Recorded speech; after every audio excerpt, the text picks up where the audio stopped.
Wow, that was probably the fastest startup I've ever seen. Crazy.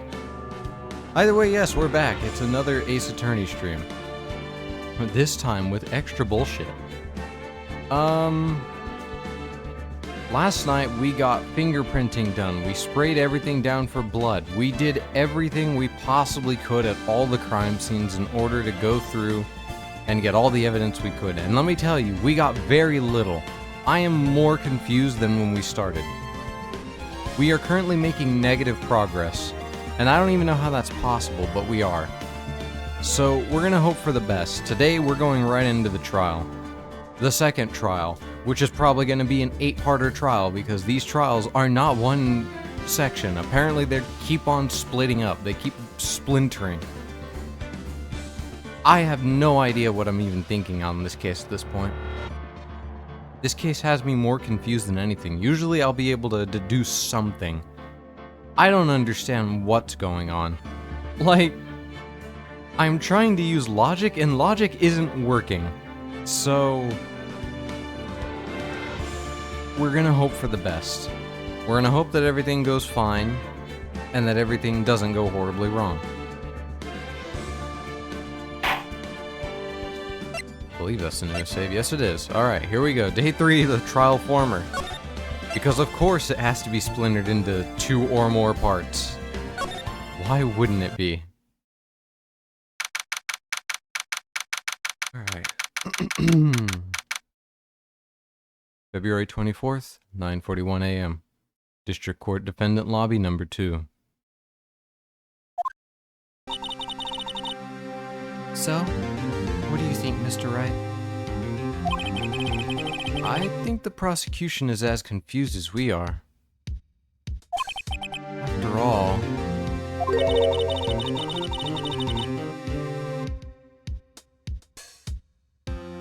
What? The victim was murdered in 2 different places at the same time. Oh, okay, it is actually her. I didn't know if it was fucking up again. Because this is like the 4th time it could have been where a different character's name was popping up when they're not speaking. And a different suspect was arrested at each of the crime scenes. Lana! Good morning, Mr. Wright. I apologize for yesterday. I was indisposed. I hope they didn't hold you too long for questioning. We just finished, actually. I'm used to all-nighters, though. So, how'd it go? It's as Mr. Wright suspects. The police are clueless. I figured as much. So I struck a plea bargain. A plea bargain? What do you mean by that? We agreed that if I told them the truth behind this simultaneous murder, they wouldn't seek capital punishment. That's what I mean, Ema. But, Lana! Don't tell me you...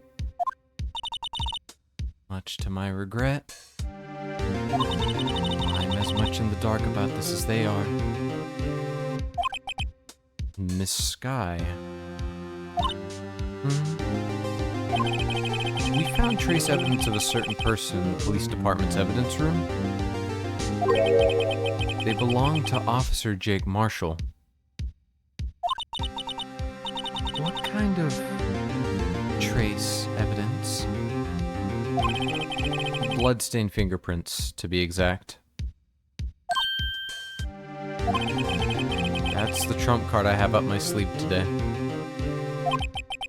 You do understand what this means, don't you? In order to defend my sister, you're going to accuse Mr. Marshall. We have to play the cards we're dealt. Isn't that right, Miss Sky?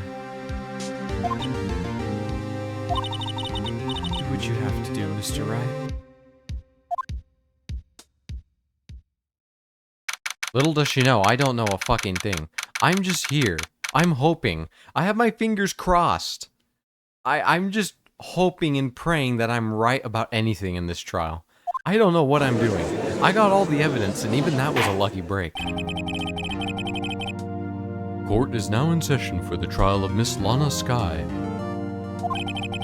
The defense is ready, Your Honor. The prosecution is...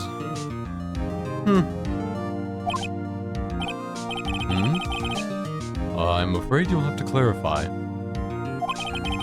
It takes 30 minutes by car to reach the police department from the prosecutor's office. Yet the victim, Bruce Goodman, was slaying at both places at the same time. But that's not physically possible, is it? What's more, I hear the victim from the evidence room just disappeared. Yes, and the body eventually reappeared in the trunk of Mr. Edgeworth's car. Wow. This is one messed up trial. One of my duties as prosecutor is to present impartial evidence. Today, I will present evidence relating to the murder at the police department. In so doing, I believe the way in which we should proceed will reveal itself. That's what sets Mr. Edgeworth apart. He sounds so on top of things. Even though he doesn't know what's going on himself. And that's supposed to be an admirable trait? Very well. Let the trial resume. On the day of the crime, what exactly transpired at the police department? Nothing, Your Honor. I'm as lost as you. Mr. Edgeworth, you may call your first witness of the day to the stand. For its first witness, the prosecution calls the suspect of the murder that occurred at the police department. The suspect? You mean the so-called murderer? Oh boy. Things are getting wild from the get-go. Right, this is everybody's goat, right? Just finished your Palmer pulls? How'd they go? Will the witness please state his name and occupation? Yes, sir. I am Officer Mike Meekins, sir. Your name is Mike Meekins? My occupation is, that would be murderer, sir.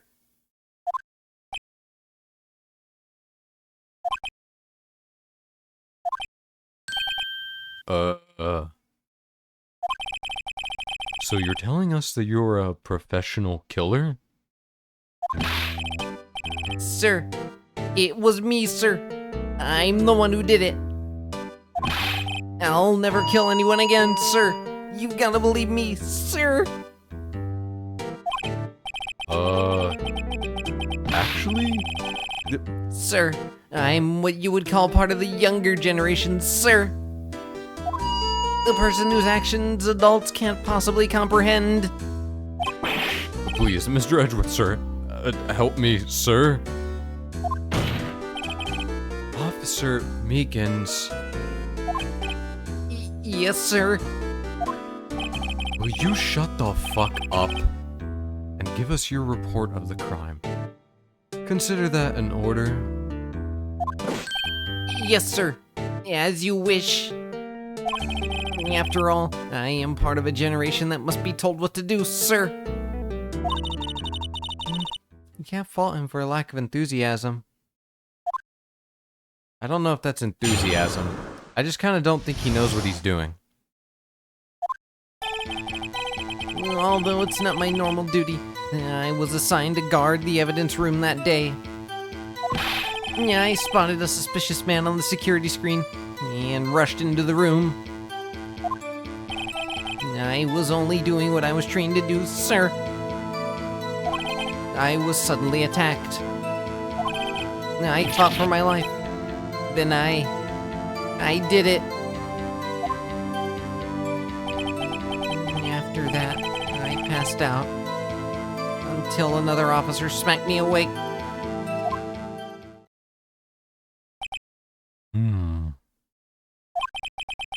So the victim, Detective Goodman, attacked you? Do unto others before they do unto you.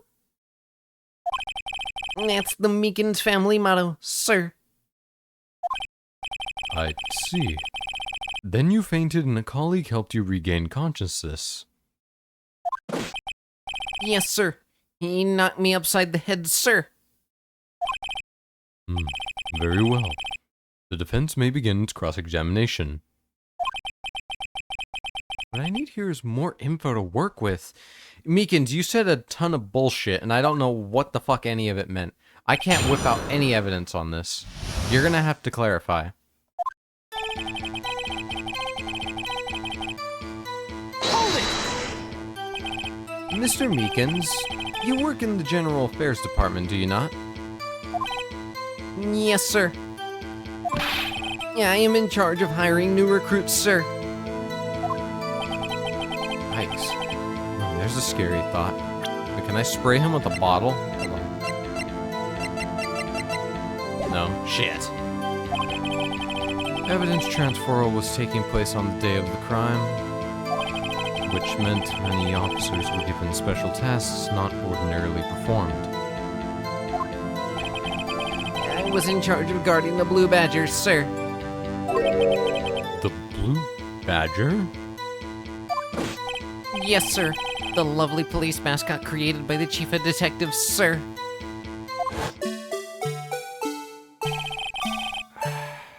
Yay. Yeah, I was to ensure it wasn't broken during the transferal process. That was my sole mission for the day, sir.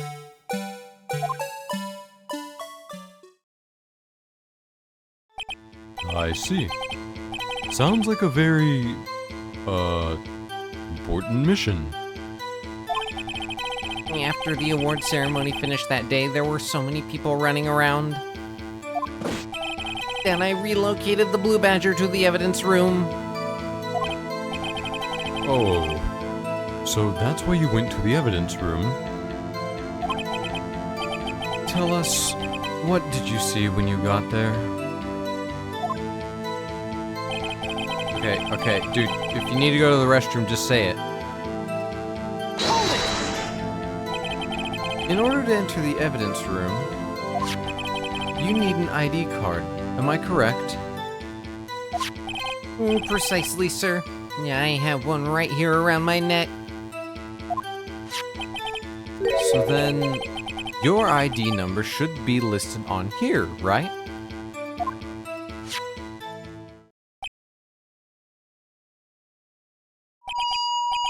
There it is. Yeah, I found it.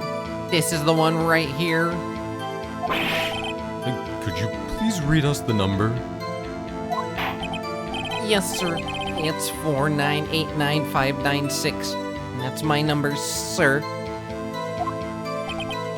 I see. Huh. But the number 4989596 is shown as being used twice. Please explain, witness. No, wouldn't that make sense? Because he went into the guard room to take the Blue Badger, then he left. Then he looked at the camera, saw, and followed Bruce in. Those are the two times he went in, right? It's not like he stayed in there the entire time. It's no real mystery, sir. The first time is when I relocated the Blue Badger to the evidence room. And the second time is when I went to go get him after everything settled down. I see. So it was during that second time when... Yes, sir. That was when I spotted the man on the security screen. Okay. So then, that would mean... Hold on. So let's take a look at this, for example. That would mean that that top one... Wouldn't that be Marshall? Because we know Marshall went in there at some point. We don't know what his number is. Wouldn't this be Marshall? Or am I mistaken? I don't think I am. I have to assume this is Marshall's number. Okay.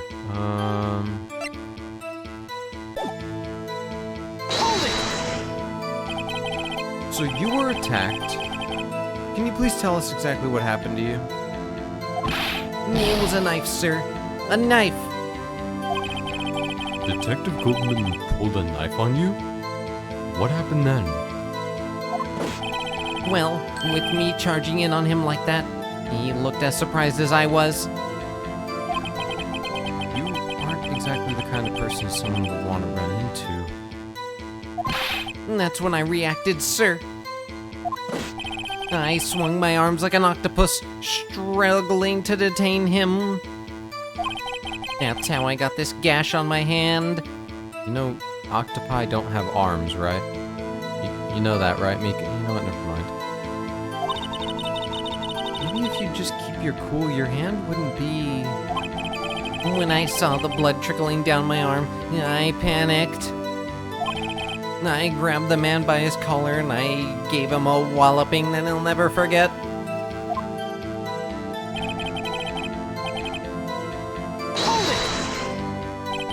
What exactly do you mean when you say you did it?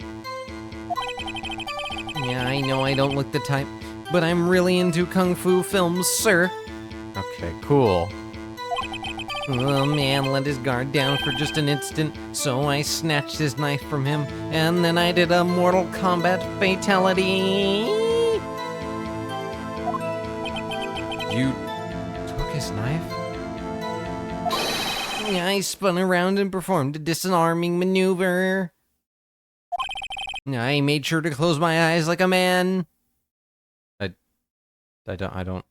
don't think that's what a man would do. I don't think that's what anyone would do.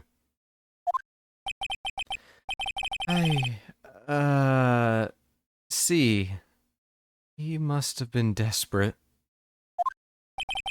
The next thing I knew, his white coat was drenched in a sea of my blood, and the next thing I knew, Yes. he punched me right in my face, sir. Are you sure that was his blood, or was that your blood just gushing out all over your damn coat?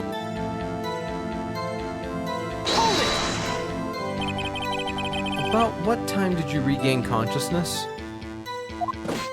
No offense, sir, but how am I supposed to know that? I was unconscious. Oh, right. You know, Phoenix, you never realized that people can look at a clock? Oh, no, Meekins wouldn't look at a clock. According to the report from the officer that woke up the witness, it was about 5:30. He hit me right in the head, too. I woke up crying tears of pain. Hold on. What time did they enter? I didn't bother checking this. Okay. Never mind. That adds up. That's nice. I mean, it's nice that you recovered, that is. When I came around, though, I made sure to finish my mission, sir. Your mission? Yes, sir. The Blue Badger, sir. I returned him to the entrance before things got out of hand. Wow. We can all rest easy now. I believe we now have a fairly accurate picture of what happened. Yes, Your Honor. Only one thing remains unclear. Was the man this officer murdered really the victim?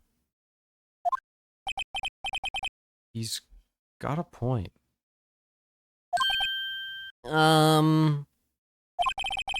Yes, Officer Meekins? With regard to that, sir. Take a look at this. It was sent to my jail cell. Chief Gunt delivered it to me just this morning, sir. The chief? Delivered it? What is that? A videotape. You know what? Okay, so this is regarding an old incident. One of the detectives died. A lot of the detectives ended up being demoted back in the past and everything. And now all of the detectives that were involved with that case are meeting some sort of fate. One of them is going to be tried for this.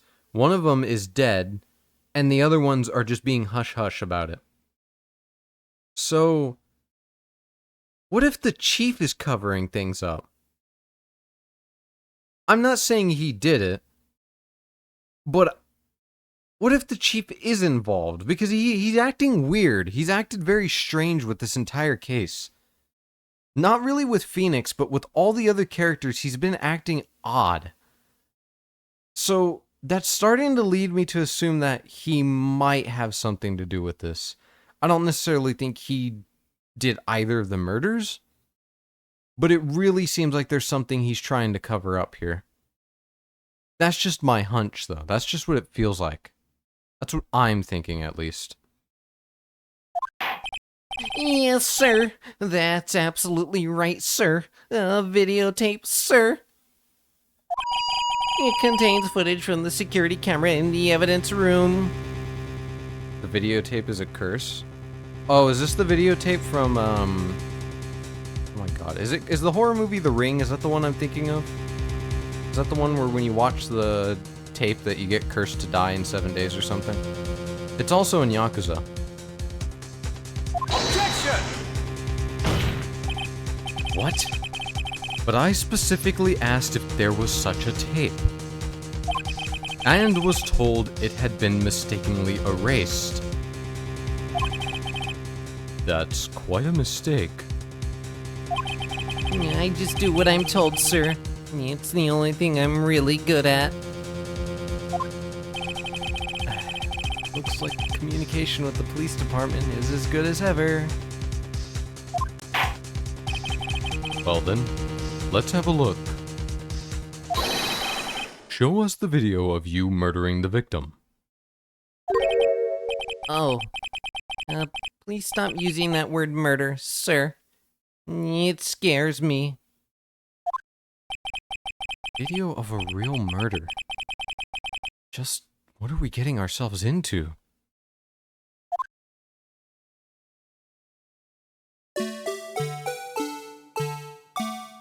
Oh my fucking god.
Oh my god, that was a horror film. I don't want to know. Don't make me listen to that again.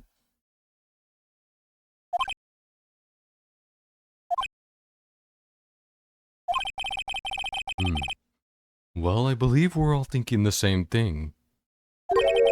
How can we deal with these unsettling feelings stirred within us? What the hell was that wriggling piece of plywood? Sir, that is the pride and joy of the entire criminal affairs department, sir. It's the Blue Badgers, sir. Why am I not surprised this isn't going smoothly? Oh god, am I gonna have to watch this multiple times? Yes, well, anyway. This tape seems to prove that the witness did indeed encounter, someone in the evidence room, some sort of... Your Honor, instead of relying on clearly incomplete footage, the witness's testimony will suffice. Is that alright with you, Officer Meekins? Yes, sir. Yeah, as you wish, sir.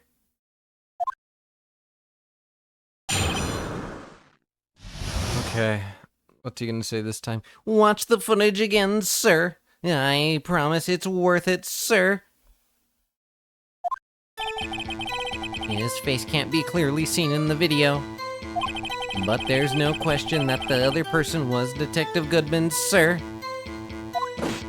I mean, he opened the locker, which required Detective Goodman's fingerprint to do. The locker he opened is unquestionably Detective Goodman's locker, sir. So it must be him. No one else could have unlocked it, sir. What's this about a fingerprint? Hold on.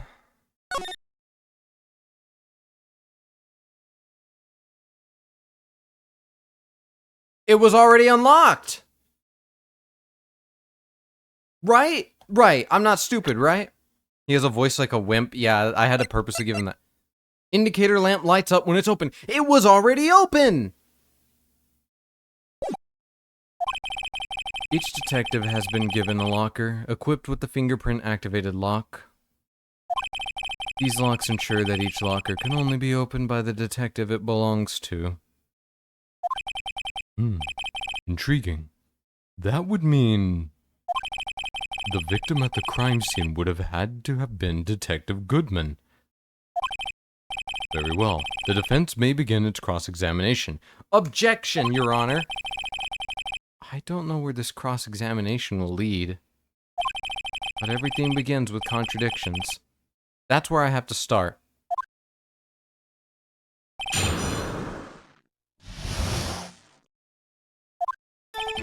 Okay, I'm gonna press him though because I don't know which piece of evidence I want to use. I don't know if I want to use the video or if I want to use the locker thing. Let me just press it first. About these lockers, is there no other way to open them? No, sir. I myself tried all kinds of methods in the past. I only respond to registered fingerprints, sir. He's tried. If the man opened the locker's lock, which only responds to its registered fingerprints, then he must be the person the locker was assigned to. Exactly my point, sir. And this too.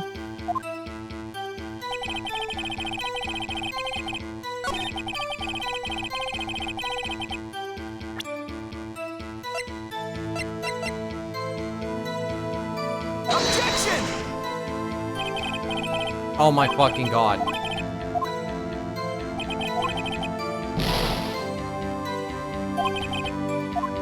Okay, let me just press everything because... okay, maybe I'm jumping the gun. I might be jumping the gun. Okay, let me just press everything because I already know what the contradiction is here. In that video, we clearly see that the locker is already open when the detective, or fake detective, goes to look. Tell me, were you able to get a good look at him?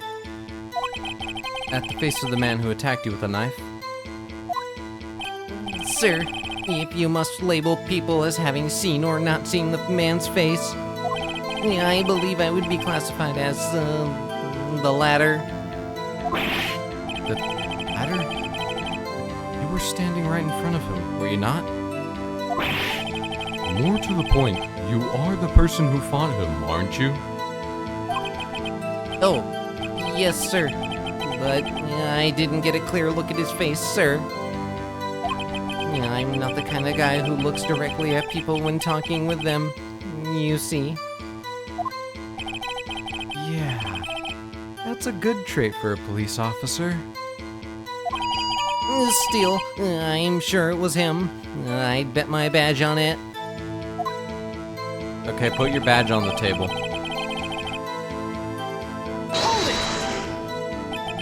But you don't know that for sure, do you?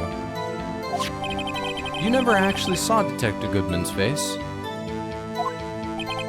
Well, I suppose you might say that. That is, if you must label people as having seen or not seen it. But since his face can't be identified in the video, only you can verify it.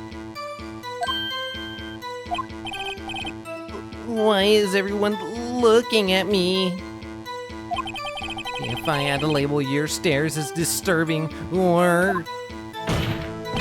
Meekins. What? Did he just hang himself? What?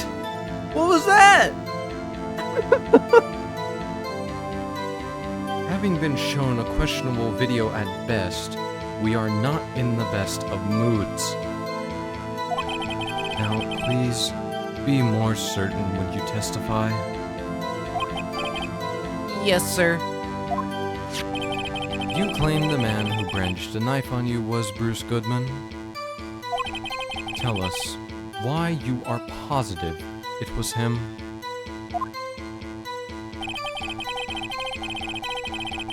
Because he was beautiful, sir. How do you know that information? I've heard rumors, sir. From people in the know, sir.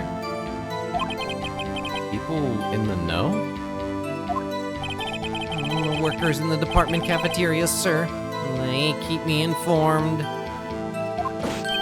They also listen to my romantic troubles, sir. For the record, the open locker did indeed belong to Detective Goodman.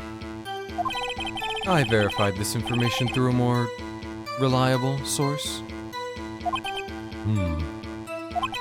So the victim opened the locker with his own fingerprint. No, it was already open, but I'm trying to prove it.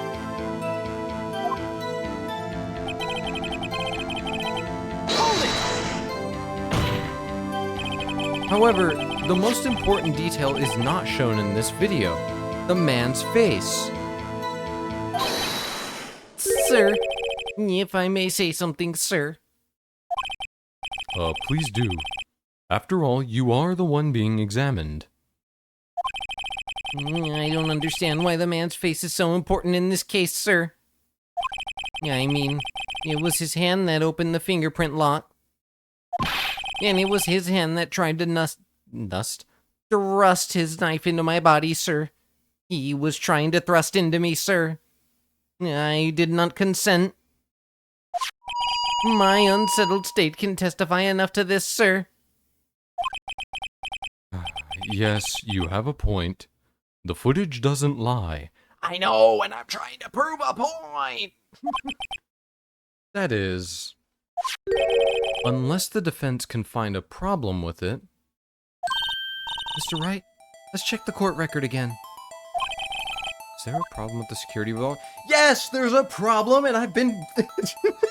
I've been wanting to point this out the entire time, but the game doesn't like me when I jump the gun. Yes, there's a problem. Regarding the video contained on this tape, there is one thing in particular that seems rather strange. Strange? This contradiction leads to the possibility that the man may not have been Detective Goodman. What? This video contains such a contradiction? Objection! Interesting. Your Honor, I have a proposal. Yes, Mr. Edgeworth? I propose we have the defense get naked and oil up in front of the court. I mean, point out to us this alleged contradiction in the video. You would want me to point it out? Very well. Proposal accepted. Let us further inspect this piece of evidence. I will now play the security tape. Mr. Wright, please show us this contradiction you speak of. I have to point out a problem in the video? This is the first time I've ever had to do that. You can do it, Mr. Wright. It's set up so you can fast forward, rewind, or pause the video. Just take a good look and be sure to point out the right thing. Please don't play it too many times. I can't stand watching this video. How did this guy ever become a police officer? Now then, Mr. Wright, please enlighten us. Where is the contradiction that indicates the man may not be... Oh. Alright, how many times do you guys want to listen to this, chat?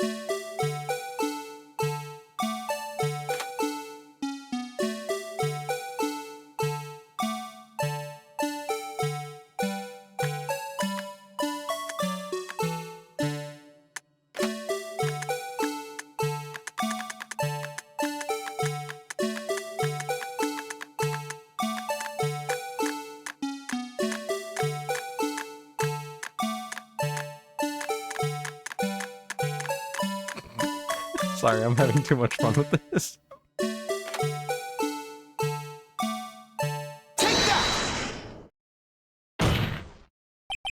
The thing that's strange about this video has got to be this. Officer Meekins. Sir. Do you mean me, sir?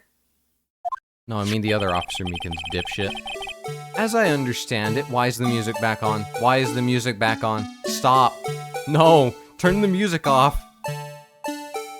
As I understand it, the locker apparatus works like this. When you grab the handle, a sensor reads your fingerprint, and if it's a match, the light turns on, and the lock is released. According to my very limited experience, that's the way I understand it, sir. If so, then something is seriously wrong with this picture.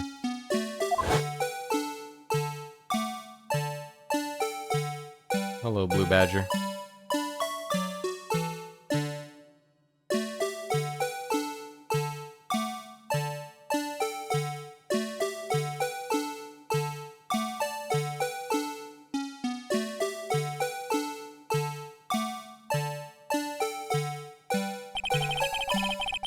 When the victim reaches for the handle to open the locker... Let's rewind to a little earlier. Oh my god, it's gonna make me listen to this music on loop forever. I can't escape it. Oh no!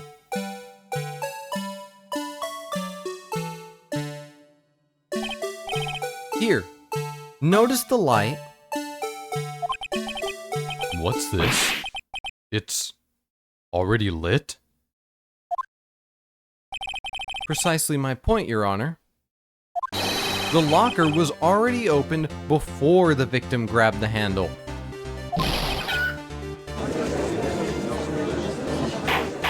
Meekins really does just like hurt himself.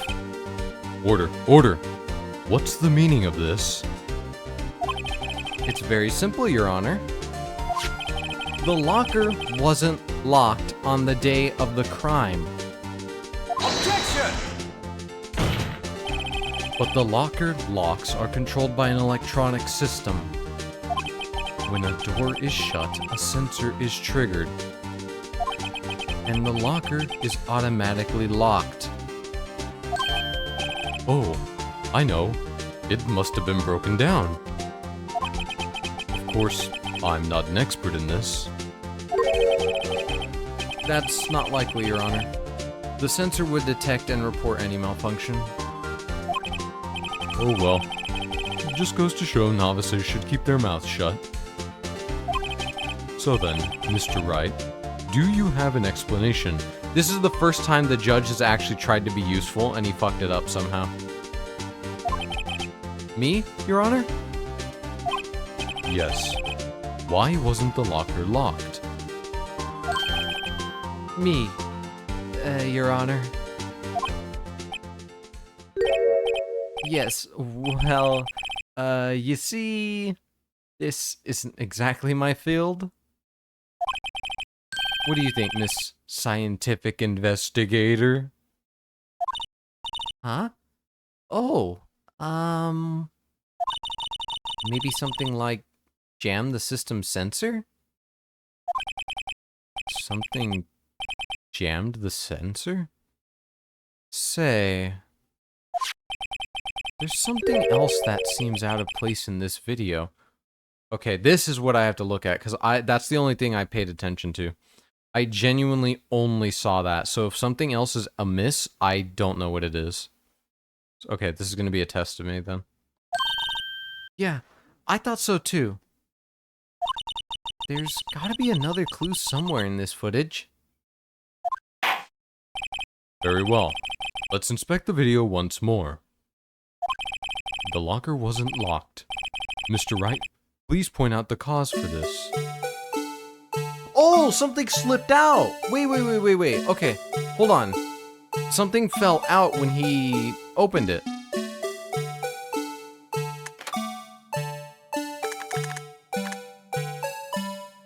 And it's rubber, which means it would stop electronics. Got it. Please watch closely. This is the continuation of the part I showed you earlier. Big brain, big brain. I'm thinking now. I'm cooking. When is this dude gonna play something interesting like Meat and Fuck Kingdom? You missed it yesterday. You missed it. I did play Meat and Fuck Kingdom yesterday. What's this?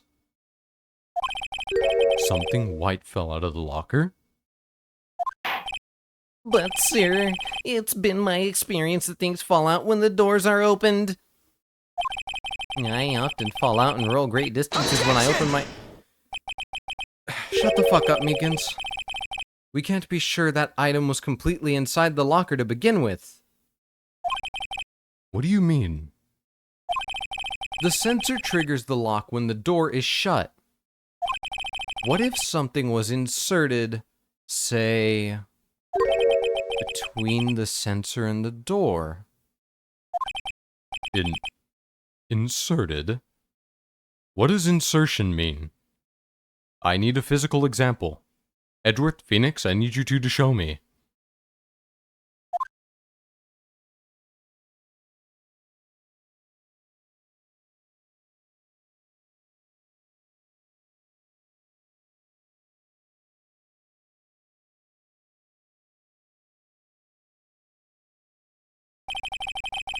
This white thing wasn't inside the locker.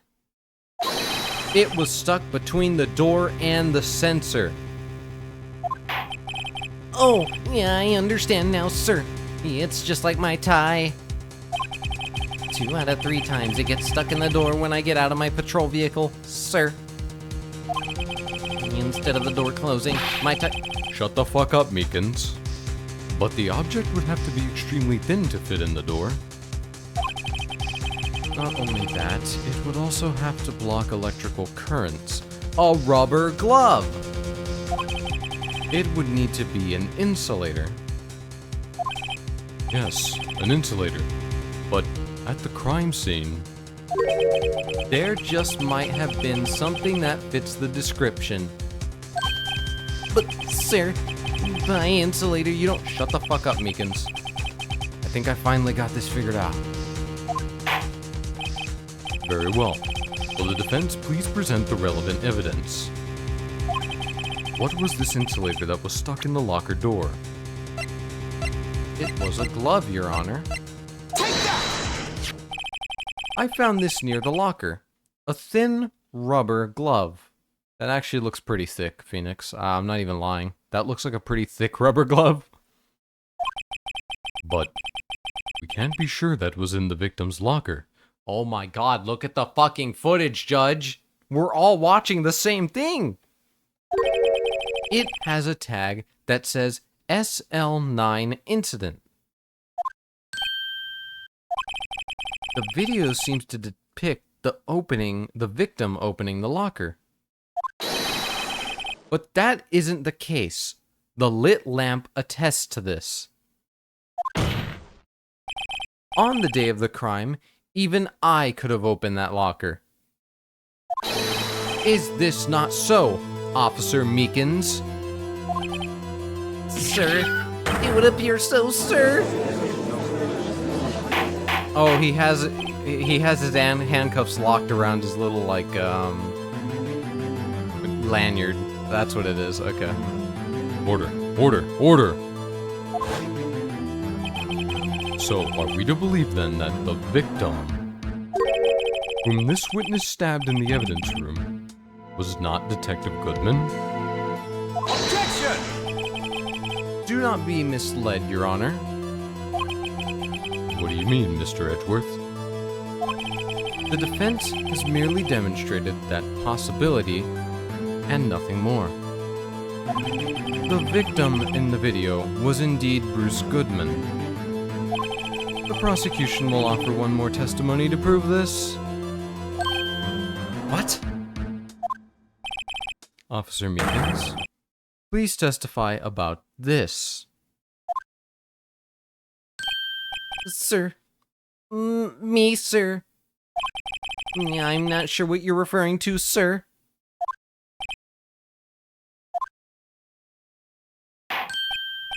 Oh, you mean that, sir? Of course, sir. Is this a joke? Very well. Begin your testimony. Alright, let's see what he has to say this time. I kissed him, sir. I have the DNA on my lips. There's one other thing that proves the man was Detective Goodman, sir. To enter the evidence room, one must use their ID card. When an ID card is used, there's a record of it. At the time of the crime, the detective had used his card. Okay, but there's a discrepancy here. His card was found at the crime scene in the attorney's so he died there, right? What explains that then? His card was over there. An ID card record. I see. I have the ID card record right here, Your Honor.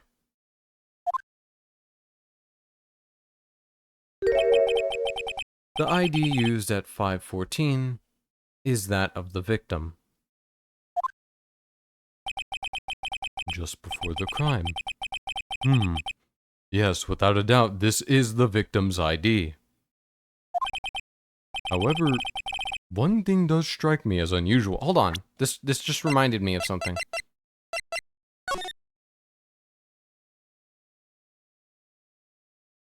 Date lost 221, name Bruce Goodman, ID. Okay, he lost his okay, so the ID was lost. Okay, I had to double check that. That was the one thing that was nagging at me right now. Several hundred cases should have been due for transferal. Why were there so few people using this room? This particular evidence room is only used for storing certain special cases. Special cases? Extremely violent cases involving police staff. Just hearing that makes my hair stand on end. Me too. Although it doesn't make much of a difference. There were only a few cases up for transferal there, and most were cleared up by noon. Right. I see. Now, let us move on to the cross-examination. Okay. I'm afraid I'm gonna jump the gun again, so I'm just gonna press everything before I present the evidence. Because yes, he reported his card was missing the day of the murder. Hold it! But let me press just to make sure, because I don't want to jump the gun again. So, unlike your earlier testimony, you believe this to be rock solid, do you? Yes, sir. Solid as stone, sir. If my hand wasn't wrapped in bandages, I'd even give the V for victory signs, sir. Could he just use his right hand for that? Let's hear him out fully. As we've seen, one never knows what he might say until the very last second. Drinking your first soda in like a year and my body's completely de-adapted. Feel like a Victorian child. I mean, I genuinely, for quite a long time, didn't drink soda. And when I first had, I think it was like a Pepsi. Pepsi already burns as it is. That shit, like, boiled me from the inside out. Hold it! It's the carbonation you have to get used to. Again. Especially when you don't have any drinks with carbonation in it. Is that card hanging from your neck one of these ID cards? Yes, sir. This card right next to my cuff, sir. I keep it here so I won't ever forget it. But what if someone were to steal it from you? Keeping it out in the open like that? Maybe I shouldn't wear it around my neck. Remember when I said 2 out of 3 times my tie gets stuck when I get out of the car? Well, the remaining time it's my ID that gets stuck. Instead of the door closing, my ID card chokes me. Maybe I should just leave this one alone. At any rate, each police officer has only one ID card. Both the police department and the prosecutor's office can attest to this. Please proceed with your testimony.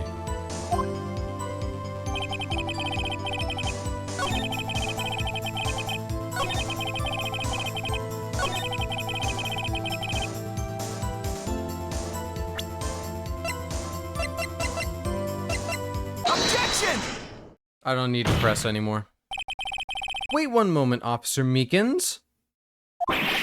I'm not good at waiting, sir. I have the victim's ID card right here. I found it at the crime scene. That makes sense. When I say crime scene, I'm not referring to the evidence room at the police department. I mean the other crime scene.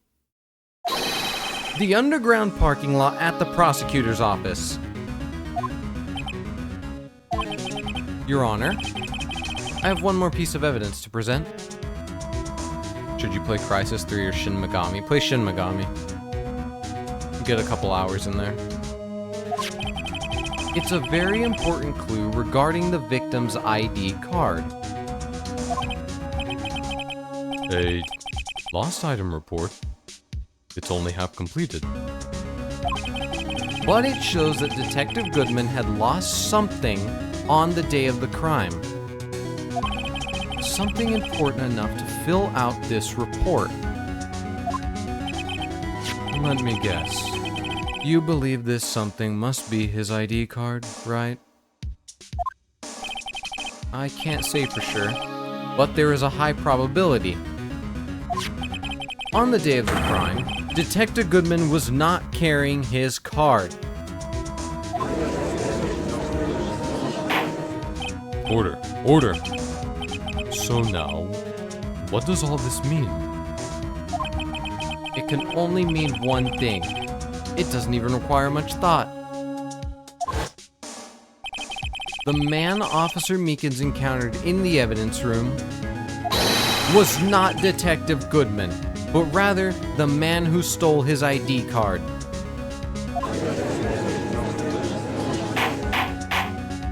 Order, order, order! Does the prosecution have a response? I have only one thing to say to the defense. Bravo, Mr. Wright. Bravo? Allow me to surmise the defense's argument. At 5:15 on the day of the crime, The man in the evidence room Officer Meekins encountered was not Detective Goodman. There are two grounds to support this. First, the locker in the evidence room was already unlocked. Second, the victim lost his ID card. Am I correct so far, Mr. Wright? Yes. What's he up to? That being the case, we must inevitably arrive at a single conclusion. If the victim in this video is a fake, then the murder is in the evidence room is also fake. In other words, the security camera does not show the instant of the murder. That is... Well, I guess that's right. Is something wrong, Mr. Wright? Only moments ago you seemed content to be pointing your finger around. This isn't going to end well.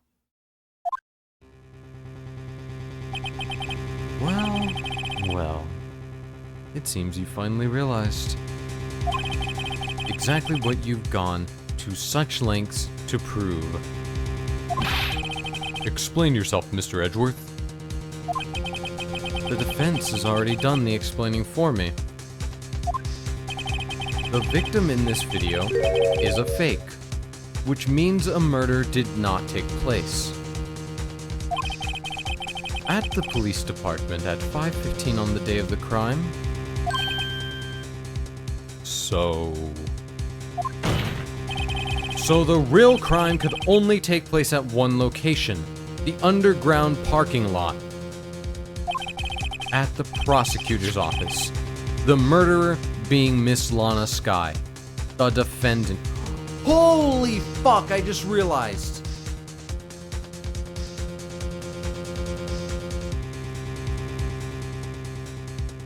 Hold on.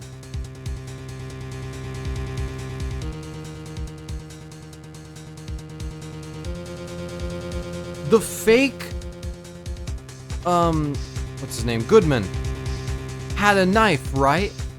Who else do we know that has a knife like that? It's Marshall. Marshall carries that stupid ass knife that he uses to shave himself. The one that he pulled on Meekins.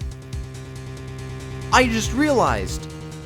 He was in there earlier that day. There was blood, there was a bloody fingerprint of him in that room. This right here. That would mean that the fake that was walking out would have had blood on his hand from that little scuffle. And if it's Marshall's, he was the fake Goodman.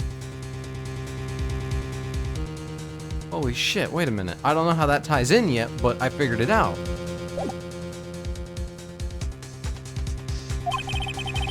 The evidence is compelling.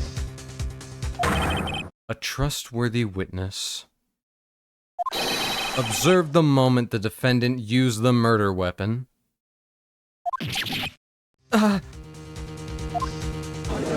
always love it when they take physical damage. It's my favorite thing. They just somehow take physical damage. I knew that testimony was way too shabby. It was all a trap from the beginning. The activity in the evidence room still leaves many questions unanswered. Who exactly was the victim Officer Meekins encountered? And where did this person disappear to? However, I can fucking prove it! this trial's purpose is to examine only the murder of Detective Goodman. Just so, Your Honor. Mr. Wright, you have to do something, or else Lana... I do. How am I supposed to get myself out of this mess? Objection! One moment, Your Honor.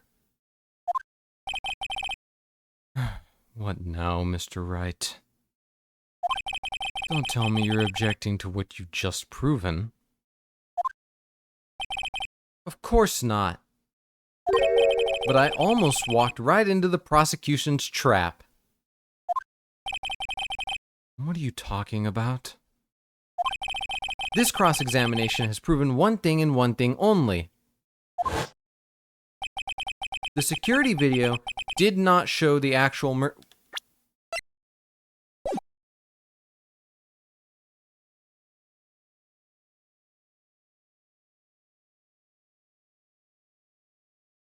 I didn't notice he got... Wait. I didn't notice that fake Goodman also got blood on his shoulder. I didn't see that the first time. Okay, maybe that's something that doesn't matter. I just barely noticed that. However, it cannot be said that it is unrelated to the murder in the parking lot.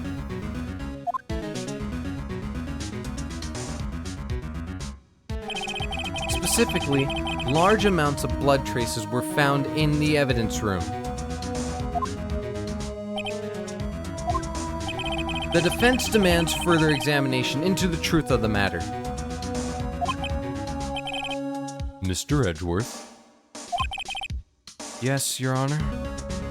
If this court were to examine this further, other witnesses will be necessary.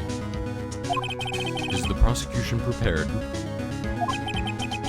I'm sorry, Your Honor. The prosecution considered the incident at the police department to be unrelated. We have not prepared any other witnesses for this incident.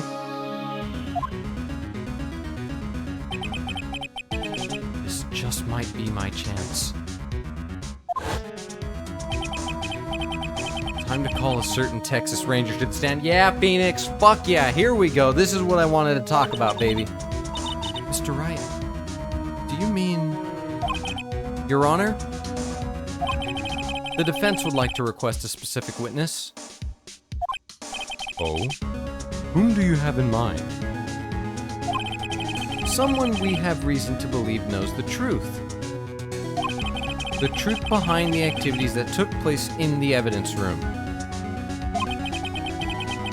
The prosecution requests to hear this person's name before deciding whether or not to comply. His name is Larry Butts. Very well then. Mr. Wright, this person whom you would have testify, what is his or her name? It's Larry Butts. Take that! Officer Jake Marshall. Why him? I can't let Edgeworth know everything just yet. He's in charge of the evidence room. I feel we should hear what he has to say. The prosecution agrees to the defense's request.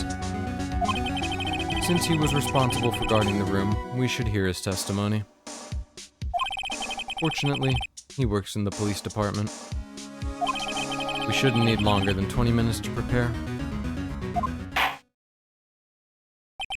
Very well. The court will take a 30-minute recess while the witness is subpoenaed. Will the prosecution please prepare the witness during this time? We will, Your Honor. Court is now in recess. Nobody take the basketball this time. I wanted to shoot hoops, but all of you took them, and I had to play jump rope for the next 20 minutes. My legs are sore.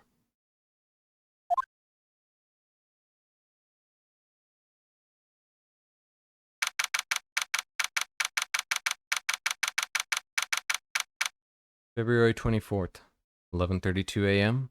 District Court Defendant Lobby Number 2. Hi, Lana. You gonna stare at me all day? Hello. There's no stopping you, is there, Mr. Wright? Huh? What do you mean? You called for Jake Marshall. It seems you figured everything out. I haven't figured anything out. Lana? You're the one who knows everything. You always know everything. Why don't you just tell us? Mr. Wright is trying his hardest to protect you. I don't ever recall asking for his protection. How can you be so cold? Don't you trust us? Don't you trust me?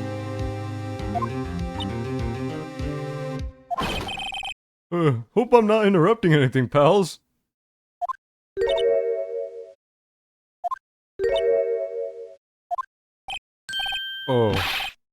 Guess I am.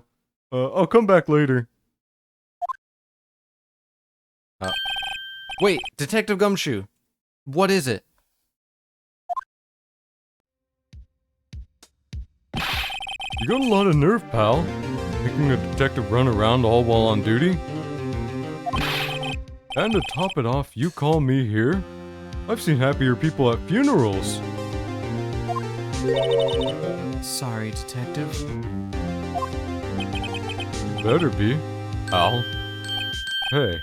Hey! I didn't see you there, Chief Prosecutor Sky. That's okay. So, have you brought what I asked? You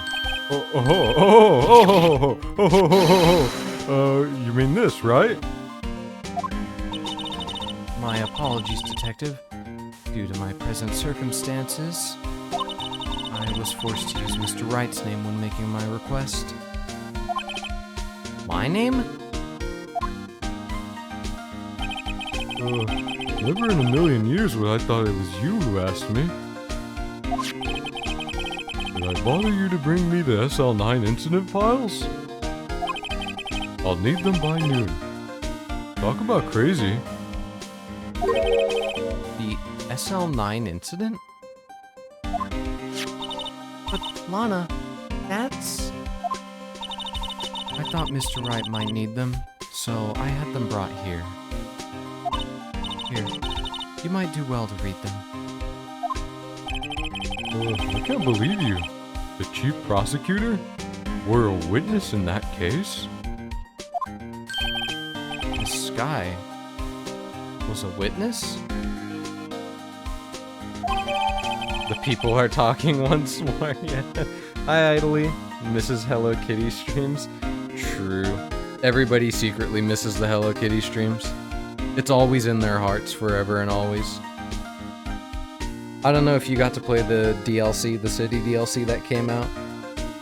I remember seeing that all over my Steam page when it came out.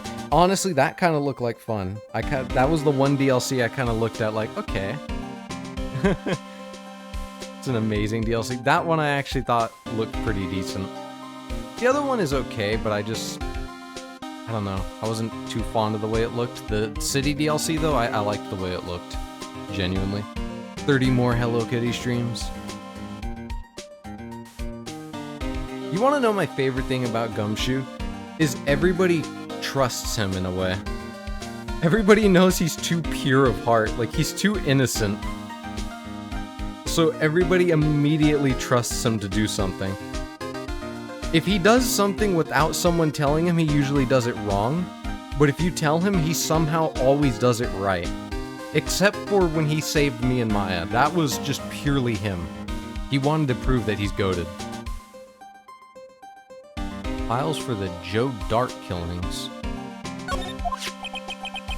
Take it from me. You don't want anything to do with serial murders. Weird way of saying stupid. I'm not gonna talk about the goat Gumshoe that way. This man straight up barged into a room and pointed his gun at a bunch of mob members. I'm not gonna talk bad about him. This man was ready to throw down.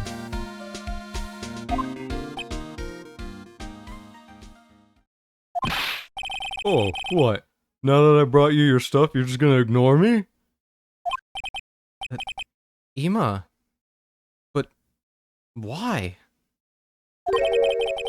Why is your name in here? What? My name's in there? I don't know. Unless... No, it couldn't be. Lana, this SL9 incident, is that... That's the classification number of the police filed under under. 2 years ago, the rest of the world knew it as the Joe Dart killings. The Joe Dark? No. No, Lana! That's over with. Oh. Ema, wait! She ran away. You know what? I just remembered. I gotta be somewhere. Sorry, pal, but I'm out of here. Jake Marshall, Angel Starr, Damon Gaunt, Miles Edgeworth. Not to mention Lana and Ema. Everyone involved in this case is connected to those killings 2 years ago. This can't be just a coincidence. Knowing you just might be able to figure it out. Time to get back to the trial, Mr. Wright. Best of luck. I'd better take a good look at this file.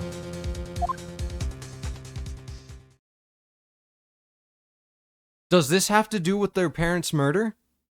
Is that what's going on? Are we finally going to learn what happened to their parents, or were their parents killed? Did they die somehow else? Because that's the only thing I can think of that made her have that reaction. The fact that Ema even got scared off means that it's tied to her. The only thing I can think of that's going to tie them both to that case, excluding Lana, because Lana is the chief prosecutor and at the time would have been part of this case, it would have to be the murder of their parents, right? That's the only thing I can see. I need a mod that replaces all of their language with TikTok family-friendly speak. Oh yeah, they were, yeah, instead of gun, pew, pew, kill, it's unalive. Alright, you want me to speak like that for the rest of this? Tell you what, we'll speak the entire second half of this trial with pew, pew, and unalive. How about that? You want that? Hold on, let me get water and I'll be right back.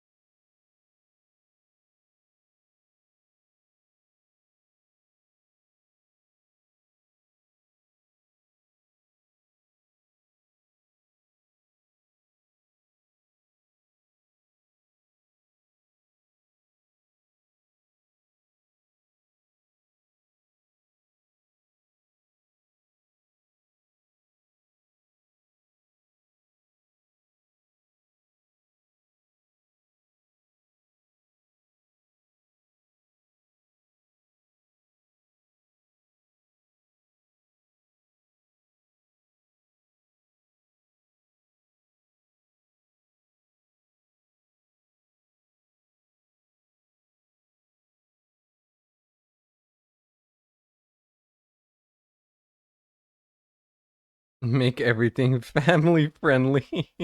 Don't worry, I'll go extra family friendly for this one. I gotta put like sunshine, lollipops, rainbows. I gotta put all that on my screen.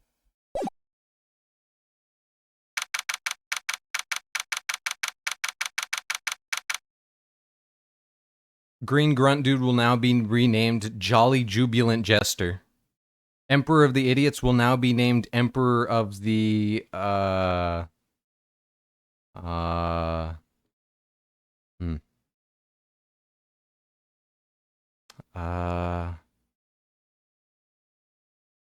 don't know. Emperor of the Geniuses? Filled Diaper will now be Clean Diaper. And Jumbo will no longer exist. February 24th, 12:14 p.m. District Court, courtroom number 9. Emperor of the Intellectually Enabled. There you go. Everyone else in chat gets to keep their name because they're all very pure and special and they're lovely human beings. So they get to keep their names intact. They're already family friendly, for the most part. The court will now reconvene for the trial of Miss Lana Skye. Emma didn't come back. Allow me to call the next witness to the stand. Hold on, let me look at this. Okay. Incident number SL9, closed. Perpetrator, Joe Dark. Crime, serial murder. Sentence, death. Victims, Edward Jones, Jason Knight, Edith Kirby, Rachel Moss, Jeb Bates, Neil Marshall. Wait, Neil Marshall? Related to the Jacob Marshall? Or whatever the fuck his name is? Something Marshall? Mike Marshall? Mick Marshall? Martial Arts? I already forgot his name. Man, I can't believe they killed the hit Nintendo Pro Tag Kirby. Head Prosecutor, Miles Edgeworth. Okay, sorry. Witnesses, Lana Skye and Emma Skye. Executive Investigators, Damon Gaunt, Lana Skye. Head Investigator, Bruce Goodman. Investigators, Jake Marshall, Angel Starr.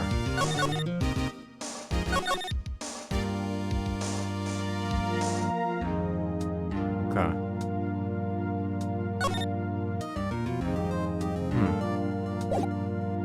Jake Marshall? Okay, yeah, I got it right the first time. The officer in charge of guarding the evidence room on the day of the crime.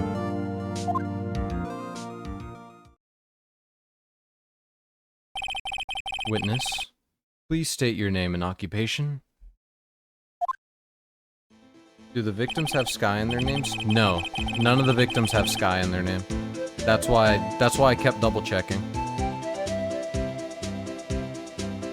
Did this mod unironically use Te in the Big 26? Me, partner? Oh, I'm just a wandering man, the same as you, wandering the trails of civilization. Occasionally helping the elderly cross intersections when needed. Yes, we get it. Oh, I know. You're a patrolman.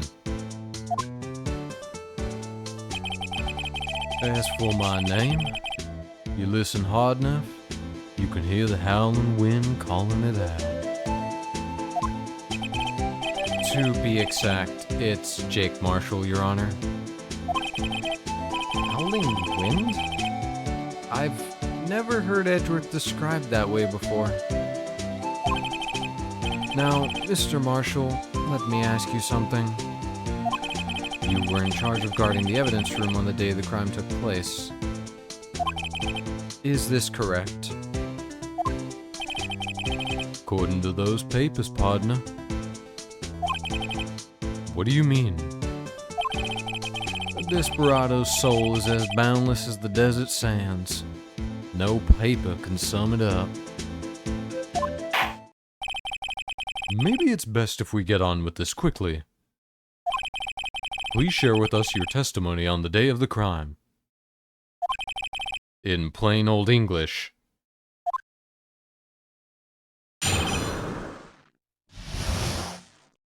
Yeah, I was with the Vanderlyn gang or whatever. What's the gang from Red Dead 2 called? Is it Vanderlyn? Or something like that? I don't remember the name of the gang from Red Dead 2. I didn't play it enough. I don't know. I'm not familiar with it. Vanderlind. Oh, okay. I thought it was Vanderlyn. Okay, Vanderlind. Got it. My job was to keep a wary eye on that bone orchard. They said I was supposed to make rounds 3 times a day. That ain't my style. Besides, room's protected by 2 security systems anyway. If I remember right, I was at a street side saloon at the time it went down.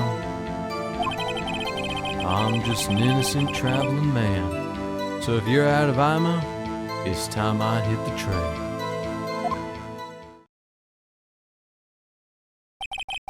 I can't say I particularly care for your attitude, nor can I say I understood a word you were saying. I don't think you can bring a weapon like that into court, no. But then again, a kid brought a katana into court, so who cares? Let them have their fun. I can't say I care for your beard, but you don't see me complaining. Wait a minute. What do you mean by 2 security systems? I mean the security cameras and the ID card reader. I reckon even a cowpoke like you knows about those. Yes, well, what about the fingerprint-activated locks on the evidence lockers? Fingerprint-activated locks?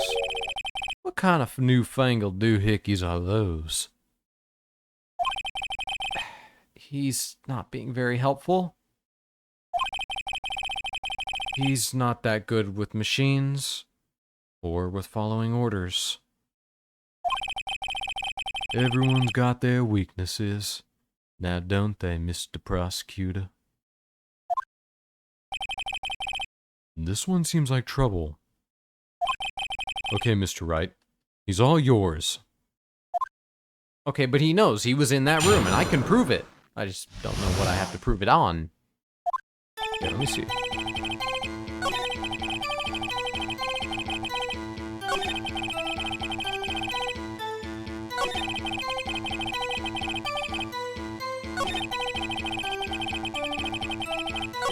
So stupid. The way he words things are so stupid.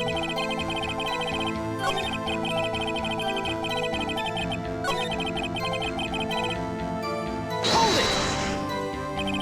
How exactly did you keep an eye on the evidence room? I just made sure nothing moved in the security camera monitor. That room's so still. Even time dies in there.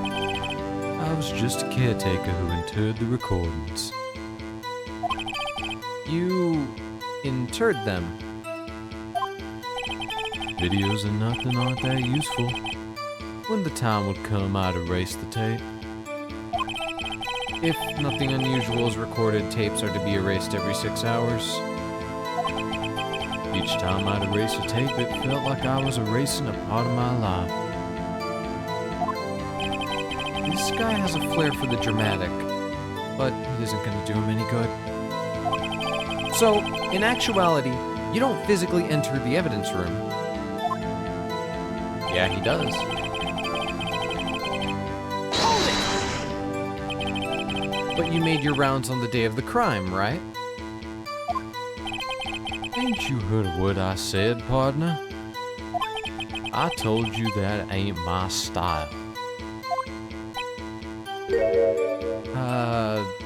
I am afraid I don't understand. No desperado I knows lets rules get in his way. No desperados I know join the police force. So, Officer Marshall, on the day of the crime, just between you and me, I didn't set foot in the evidence room that day. There was a rubber glove stuck in the victim's locker. Do you know anything about that? Sorry, partner. Can't say I do. I haven't been in that crypt in weeks.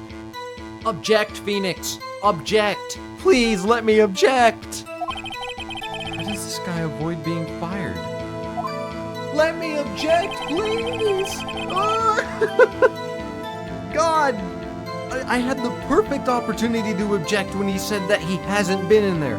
I had a second opportunity to object when he said he hasn't been there in weeks. We have the proof. You called him in because of the proof. Show the proof, Phoenix. Hold it! You used to be a detective, so you've used the evidence room in the past, correct? Of course. Back in the day, my locker was a gold mine of evidence. And yet, you didn't know about the fingerprint locking mechanism. Sorry, partner. I ain't good with machines. I couldn't even tell you how a bike works. That's quite, incredible. The sensors on the locker handles cannot be seen. It's well known that some detectives are unaware of their presence. Now that he mentions it, Detective Gumshoe said something like that too. At any rate, it doesn't seem that this is relevant to the crime. Can you tell us what you were doing when the crime took place? I was whipping my whistle. Hold it! What were you doing in a place like that?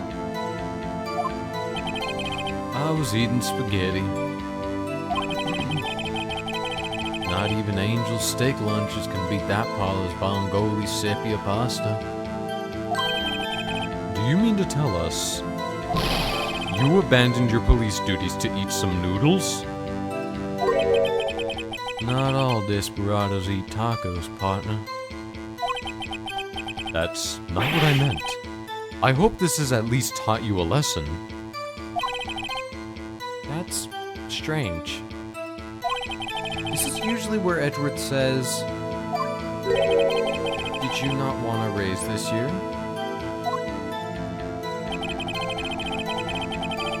I haven't. He talks so weird that there's only been the one opportunity to object, and he hasn't let me object. So this is kind of weird. Out of ammo, Officer Marshall? That's right, partner. Or as you'd call it, evidence. If you plan to pin me to this crime, then you'd better draw. Otherwise, you're just wasting my time. My steel horse is waiting to carry me back west into the sunset. One thing seems clear. Despite being responsible for guarding the evidence room, the witness doesn't appear to have seen anything. Texans don't take orders from anyone. Everyone knows that. Apparently your superiors don't. Okay, I have a trump card up my sleeve, so I'd best keep my cool. Before I use it though, I'd better up the ante.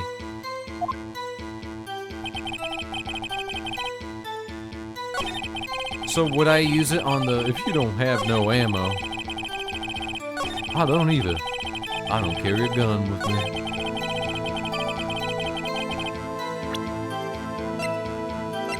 Objection! Officer Marshall, doesn't it strike you as odd? That is, you being called in to testify like this?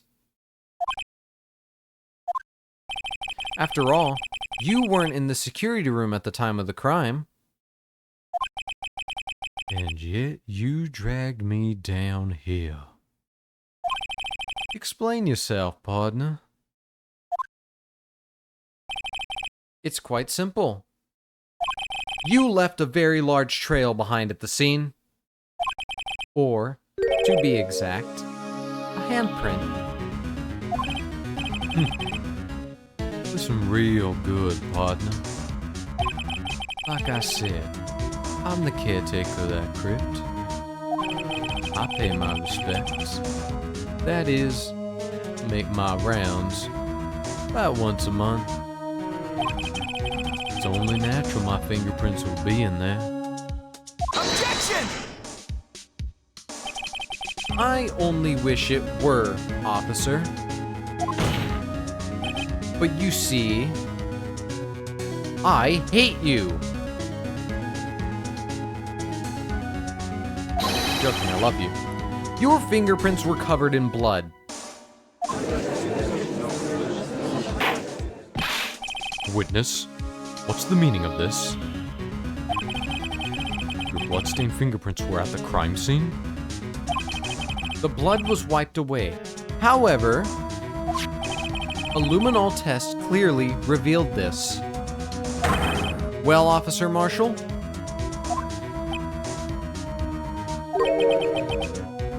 It seems to me there ain't a person in this room with a head on his shoulders.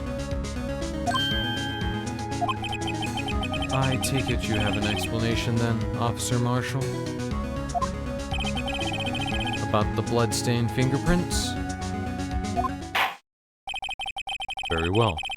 You may begin your testimony about your fingerprints. Found at the scene of the crime.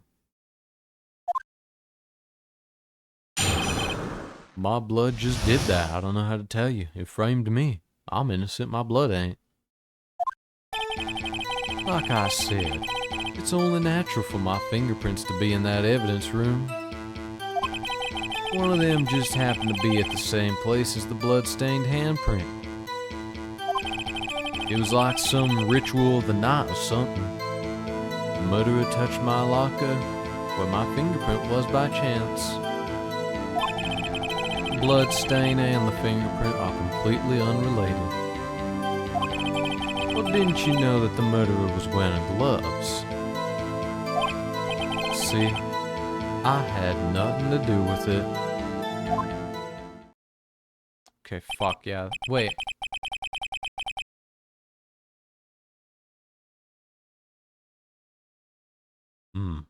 The witness's explanation appears valid. Although there's room for doubt. Life wouldn't be fun without any doubt, partner. The defense may now cross-examine the witness. This guy's hiding something. I can feel it. He must be telling the truth. Cowboys don't lie. They shoot you for lying in Texas. Phoenix, I hope you brought your 6-shooter. We're gonna draw at noon. Well, actually, it's already afternoon. Never mind. This guy's hiding something. I can feel it. Now's my chance to prove it. Okay, let me do a once-over of everything before I say anything, before I jump the gun.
Okay, I'm stupid. So, I said that he was probably the imposter. Okay, there's one flaw in my story.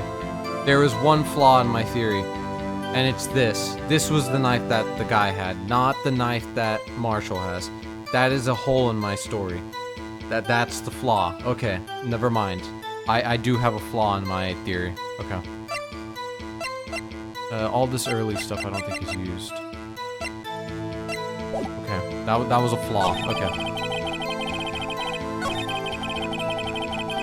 I mean, I could still be right, but that kind of discredits me a little bit. That's because you, how did you put it? Pay your respects once a month? Yeah, that's right. That and one more thing. That locker happens to be mine. What? What do you mean? I mean what I said. That's the locker I used when I was a detective. Locker I still use. All that's in there now, though, is a heap of broken dreams. I see. Wait, if you still use it, but you said you don't know about the fingerprint. Oh, well, no, yeah. They already said that they might not know. Some of them might not know about it. Never mind. It'd be strange if my prints weren't all over that locker. Apparently his fingerprint data was never removed from that locker's programming.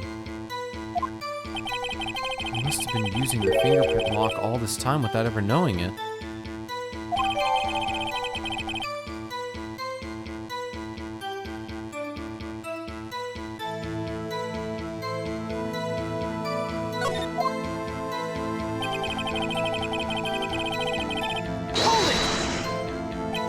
So then, what about the bloody handprint? Wasn't mine. It's no mystery. Please explain. My locker is covered with my fingerprints. It just so happened.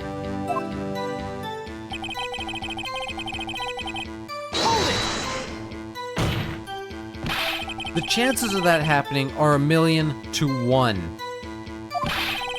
On the contrary, one could argue just the opposite. The chances of that not happening are 1,000,000 to 1. Get one thing straight, partner. You ain't gonna get no reward from me with the mere fingerprint. You wanna know why?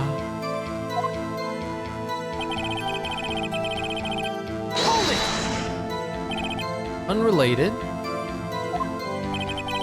They're as different as night and day. Kinda like cereal and cereal. One's gotta do with breakfast, while the other's type of murder. Well, no, cereal actually has quite a few meanings, other than just murder. He's right. Although seemingly alike, they're totally different. I don't see what homonyms have to do with this.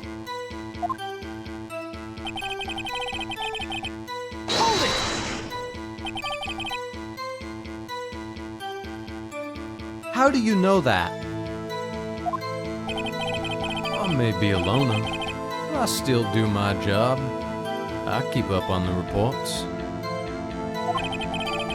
There was a blood stain at the scene, thought to be left by the murderer. That's right. It was found on Detective Gumshoe's locker. However, no fingerprints were detected on that handprint. Yeah, I think we tried that too. So that would mean the murderer, wearing gloves, happened to place their hand on top of Officer Marshall's fingerprint. Okay. Never mind, I can't check that. I was gonna look at something again. That's the only logical conclusion. Are you starting to get the picture, partner? The picture? This seal of blood in the desert, it's just food for the buzzards. There's only one reality, and that's this. security tape. So long as my trail isn't there, you can't say otherwise. This isn't getting us anywhere, Mr. Wright.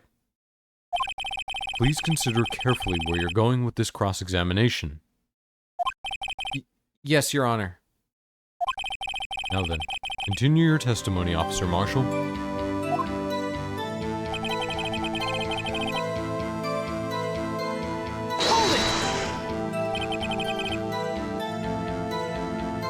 What do you mean by that? You want to tie me to this crime. Isn't that right, partner? If so, that video is the only direct evidence you have. Objection! But that video is next to useless. It's full of blind spots. Blind spots? Places you can't see? Judge, how do you not know this? You drive a car, don't you? You've heard of a blind spot. You know what? Never mind. The camera's panning back and forth. The floor isn't shown. If someone was familiar with the camera's position, they could leave the room without being caught on tape. Objection! We don't have time for your speculations, Mr. Wright. Well, Mr. Wright, you can show us evidence in this video that indicates Officer Marshall was present. Please do... Oh, good lord. Please do so now.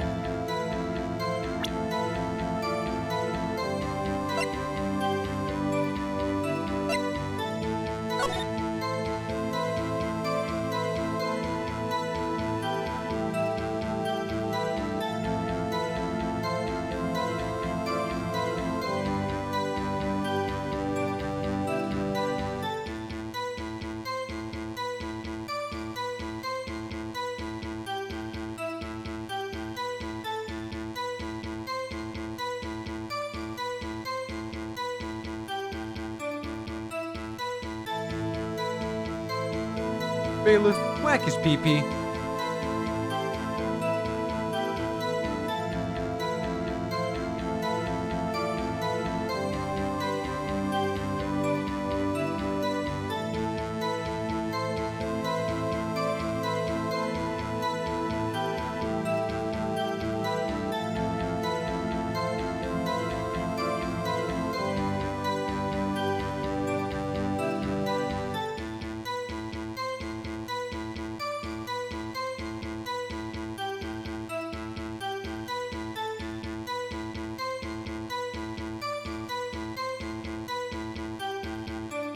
Wait a minute! Wait a minute, wait a minute, wait a minute, wait a minute, wait a minute! I didn't see that! Hold on! Hold on, I just noticed this! Okay, look, he goes that way. There's nothing in that locker. But at the end of the video, there's that thing that's hanging out of the locker. I didn't even pick up on this. Wait a minute. There is evidence. Very well. Allow me to point out your mistake, Officer Marshall. Tread carefully, Mr. Wright. We might wind up being the one making the mistake. Now then, let's have another look at that video. Show us this incriminating evidence of the witness, Officer Jake Marshall.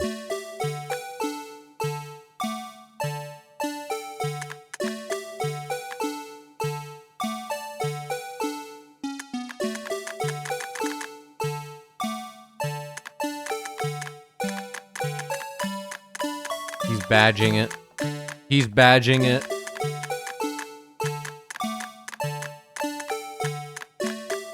Okay.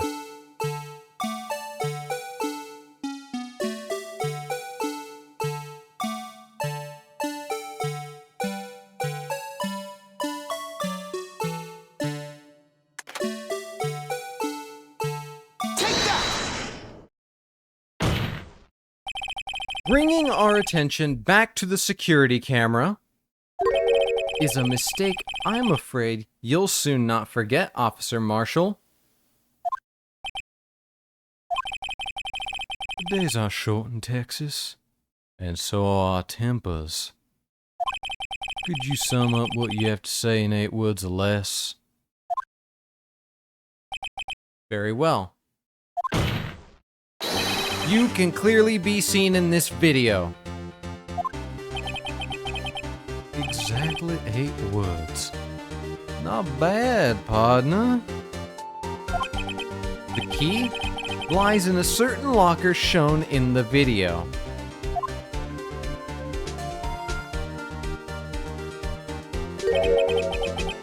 That locker with the white cloth sticking out? That was the witnesses, I believe. Now then, let's rewind the video a bit.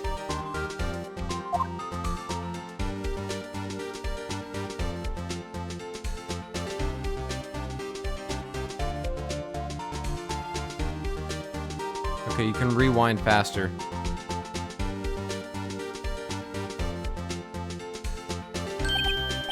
Oh, the white cloth. It's gone.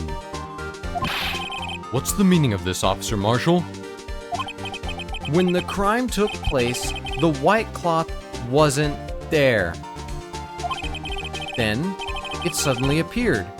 There's only one explanation. Officer Marshall, you were in the evidence room at the time of the crime. What's more, you opened your locker when the camera was turned away.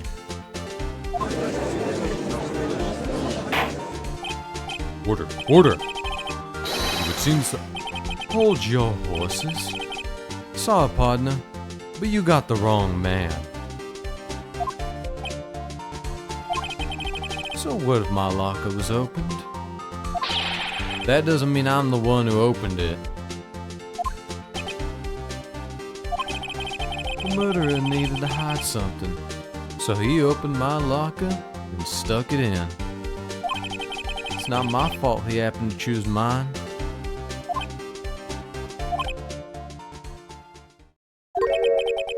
Why is everyone staring at me like I'm a wanted man? When's the next stream? Thursday? Wednesday or Thursday. I am not entirely sure yet. It'll be one of those 2 days. Got him by the balls now. This guy isn't just plain dumb. He really doesn't know. I hate to rain on your parade, but you're the only person who can open that particular locker. Oh yeah? I'll call your bluff. You say I opened that locker. Now prove it. Take that! Fingerprint sensor. We talked about this earlier today. The lockers can only be opened by the detectives they belong to. What kind of crazy talk is this?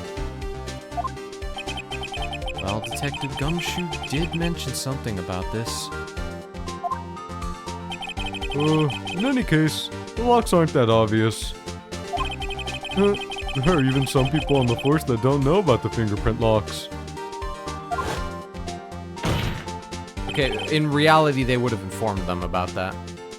So, Sheriff, what do you have to say in 8 words or less?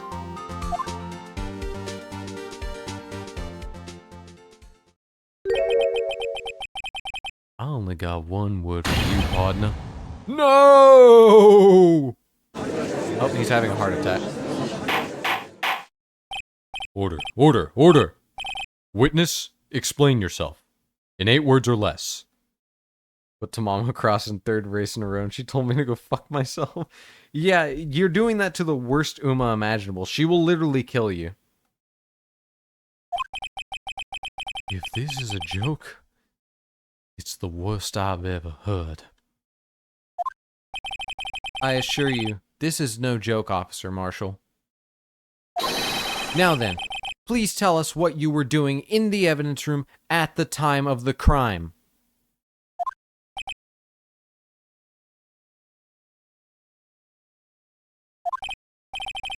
Olay, please answer the question. What is he now? A bullfighter? That's all right, Officer Marshall. I believe we can figure the rest out from here. We can. Have a look at these floor plans. There is no place for someone to hide in the evidence room. Yet, Officer Meekins didn't see Officer Marshall. If that's so, then where was the witness? It seems Mr. Wright has an answer. That's right. The only possible conclusion.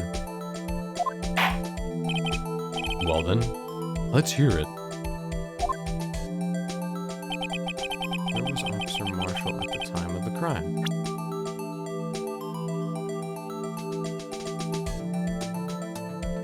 Wait, which one is which? Because at one point they do switch.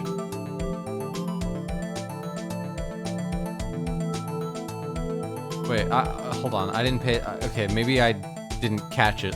Which one is which? Because at one point they do switch where they're at. I don't know which one is which. I didn't get to.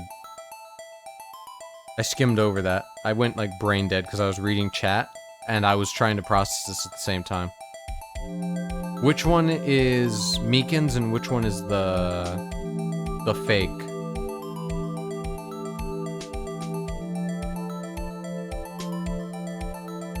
We're all gonna have a collective brain fart right now.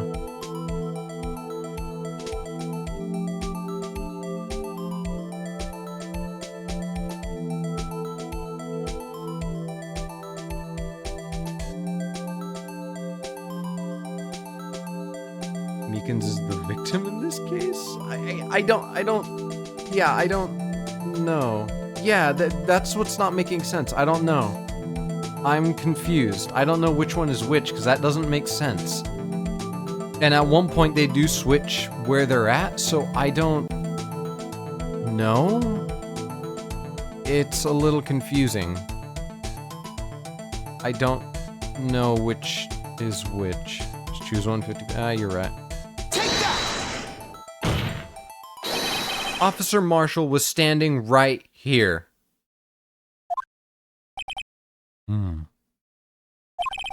So Officer Meekins didn't notice him standing there? That's almost as credible as Meekins' warp theory. Your chamber's empty, partner. Better reload. Now they're ganging up on me. Perhaps you should think a little more about where Officer Marshall was.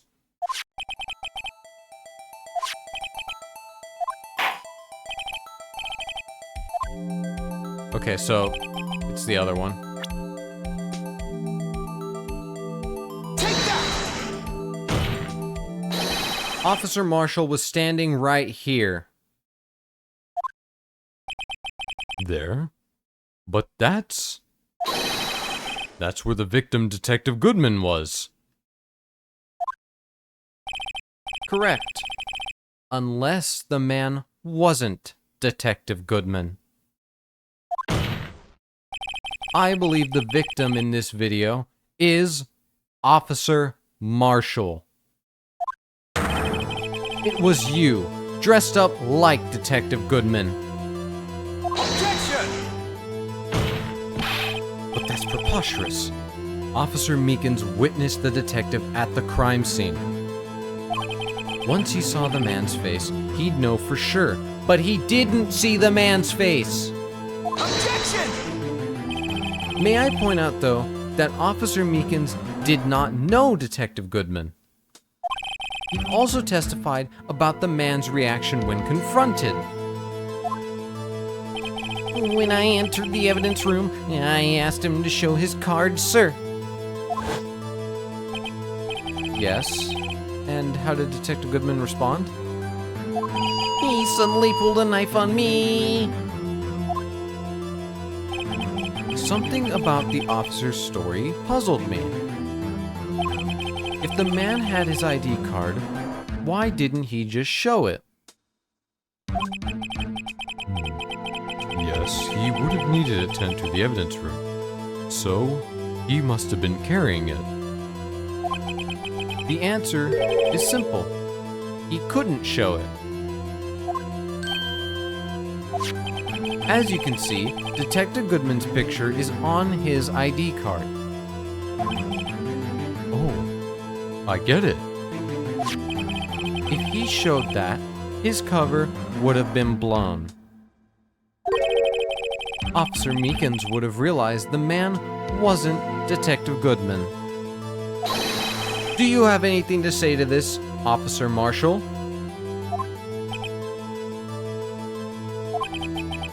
You got quite an imagination, partner. We got a term for that. It's called circumstantial evidence. Circumstantial evidence? He's still denying it. You're gonna have to do better than that to break a detective. Unless you have hard evidence proving I dressed up as the victim.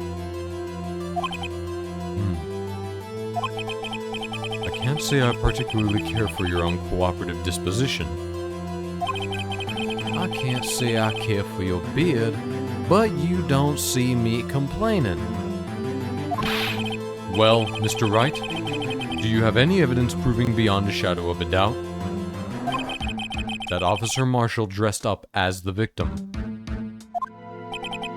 Well, who am I kidding? I don't have anything like that. I can see the fear in your eyes, partner. Seems you're the one who couldn't take the desert heat. This can't be happening. It's so obvious he's the one. What can I do?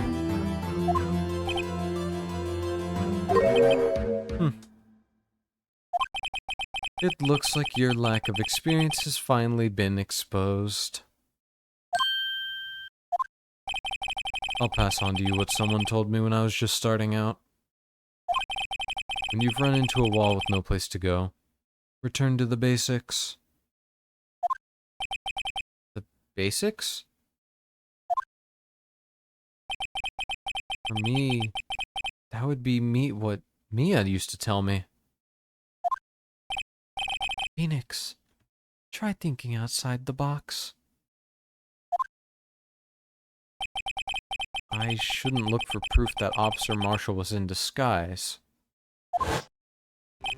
But rather, I should look for evidence that came about because he was in disguise. Why do you think this locker was opened in the first place? What do you mean?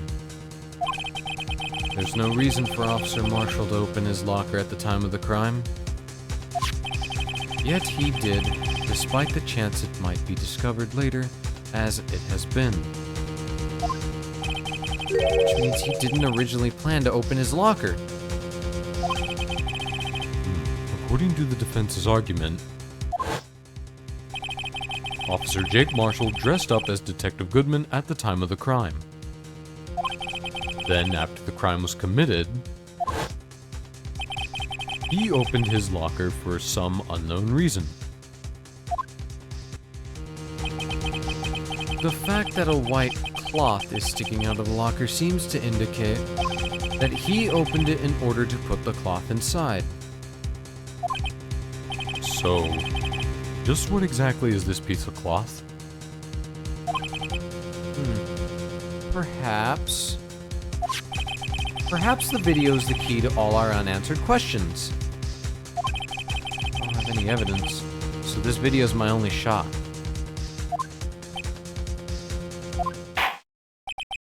Very well. Let's take yet another look at the security tape. After committing the crime, the witness opened the locker to put away the white cloth. Please show us why the witness had to open his locker.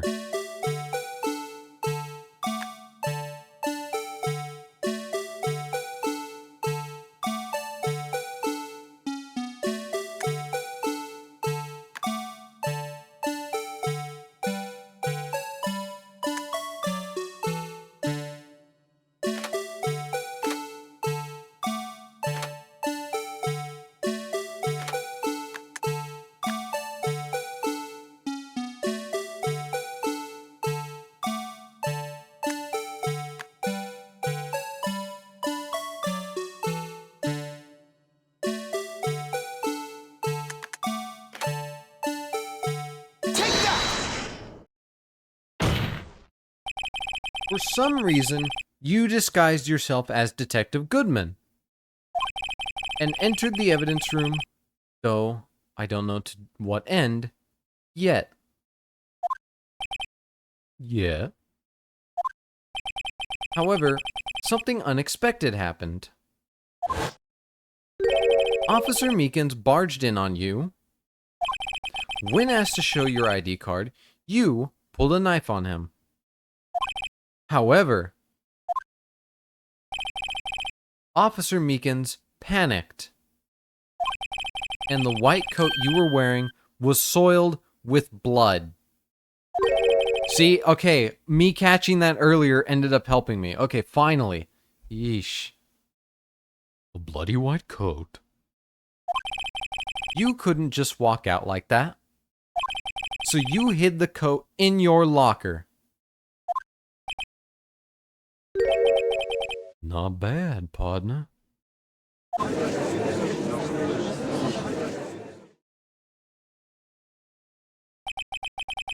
Now then, Officer Marshall, are you ready to tell us the truth? Looks like I underestimated y'all. I hope you're happy now, Mr. Edgeworth. 2 years ago, if you were only half as persistent then as you are today, we all wouldn't have to be here now. Now would we? Officer Marshall, tell the court what you did. All of it. All right. It seems the time has come. I came. I had to do it that day. I couldn't just stand by and let it die. I stole the detective's ID and dressed like him. I planned to take out that evidence. I wasn't expecting Officer Meekins. I knocked him out. He managed to escape. I knew which areas wouldn't be caught on the camera. There wasn't any murder in the evidence room at 5:15. So the supposed victim was really you? But there's one thing I still don't understand. Traces of a large quantity of blood were found on the floor of the evidence room. If no one was murdered, then how could that be? Officer Meekins managed to cut his own hand. My guess is he's the donor.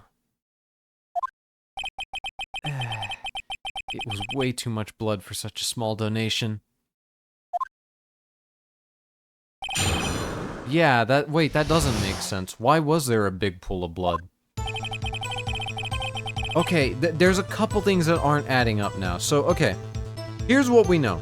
We know for sure that he did it, that he was in there. Okay, yeah, he got blood on there, he hid it in, okay.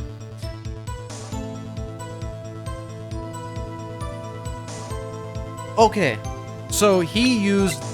Where is it? Oh my god, there's so much evidence. He used this knife. Correct. It was found at the crime scene. It has the blood on it from Meekins. I guarantee you that much. Okay. What then comes into play is... Where is it? It's not this. Would it be this? Okay. Hear me out. Because it was in the locker that Meekins was next to. Would Meekins have then grabbed it and, you know, blocked the knife with it, thus breaking the blade of the switchblade? Do you see where I'm going with this? Would that be the reason why part of the jar is missing? That is the only thing I can think of. But then I don't think a giant chunk of the jar would have fallen out. That's what doesn't add up.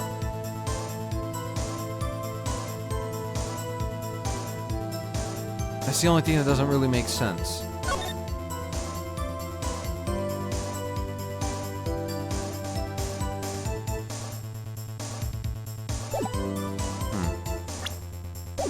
Okay, let's press him. Hold it! When you say it, you mean... Do you even have to ask, partner? SL9 incident.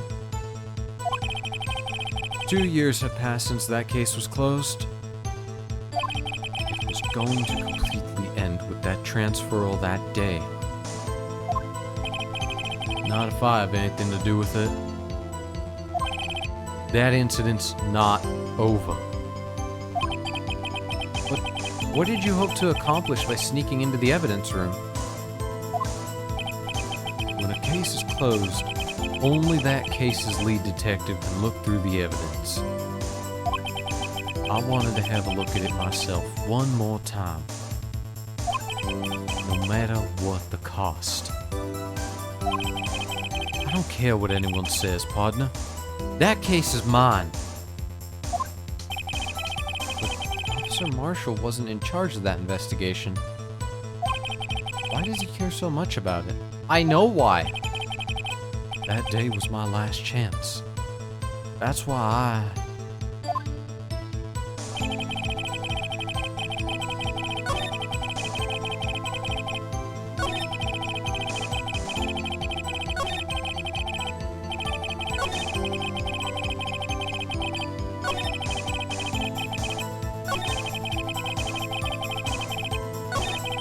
I could probably show that big old case file I have, but I don't think that's going to get me anywhere.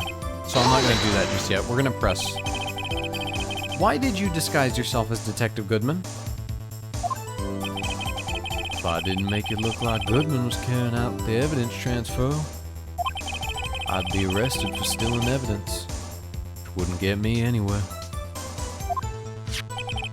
So you did it to fool the security camera. And the detective's ID card? I stole that the morning of the incident. So that really was why Goodman started filing out that lost item report. I returned his ID card. I left it on the floor in the prosecutor's office parking lot. The ID card I found was left there by Officer Marshall. Can't believe it took him this long to put that together. So, essentially, you managed to succeed despite your lack of foresight. What do you mean, partner? I mean the fingerprint-activated lock, of course. No matter how well you disguise yourself, you can't change your fingerprints.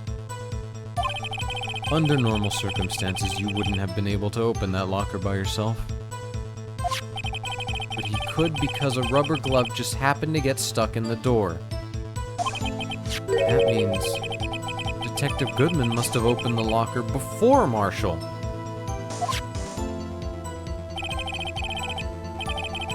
Hold it! You pulled a knife on Officer Meekins and tried to drive him off? Let's just say I was a little surprised. I only planned on being in the evidence room for no more than 5 minutes. I didn't think anyone would actually come in during that short time. Officer Meekins certainly is a 1 in a million type of person.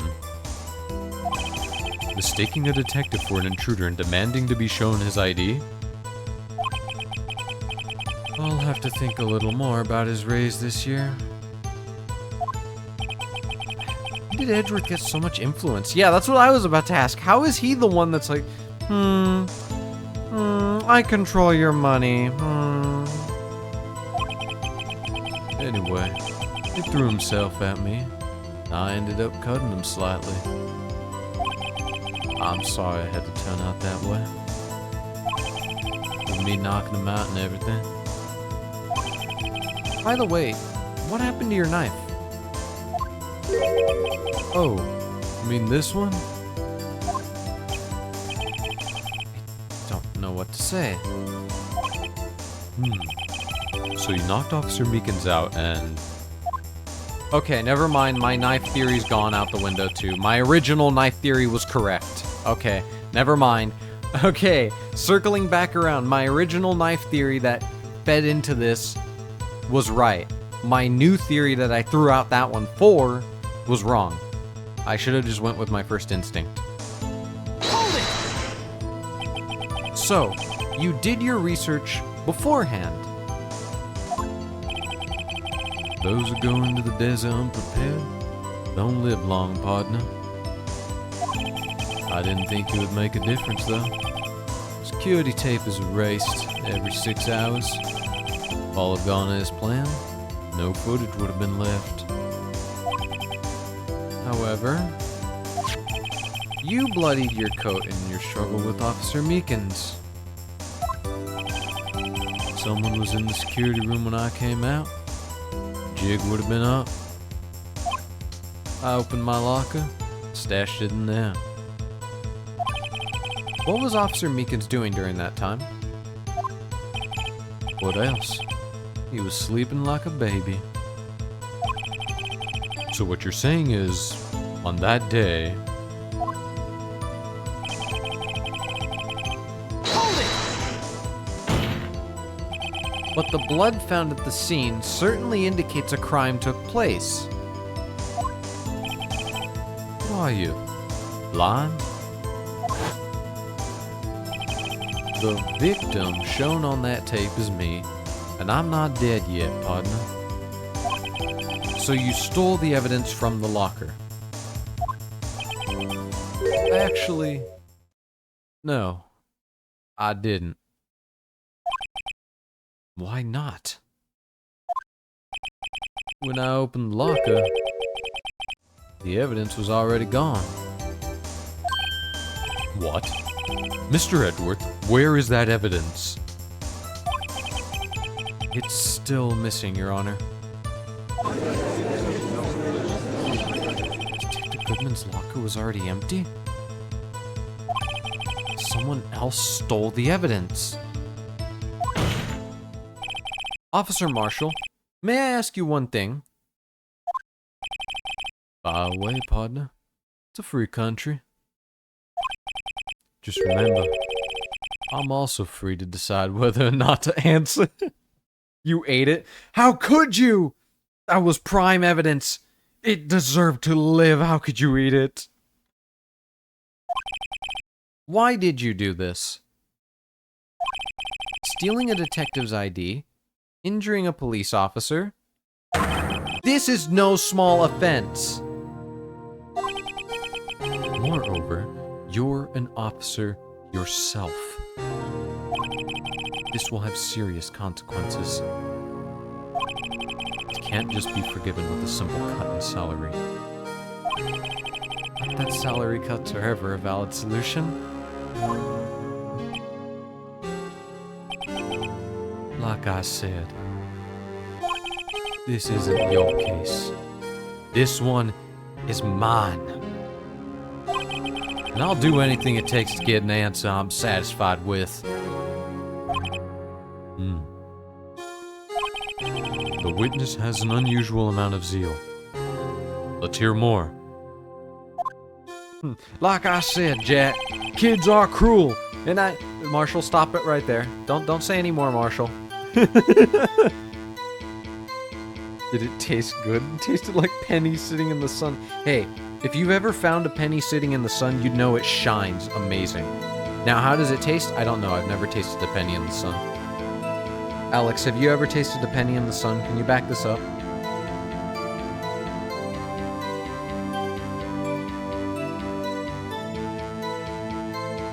Hold it! But that case was solved 2 years ago, wasn't it? That's the reason the evidence was stored in the evidence room. Joe Dark was convicted for his crimes. One thing I can say for sure is he deserved his sentence. I remember the Joe Dark case. It involved serial murders, didn't it? I don't intend to complain about how it turned out, but there's something that still bothers me. Something went down at that trial.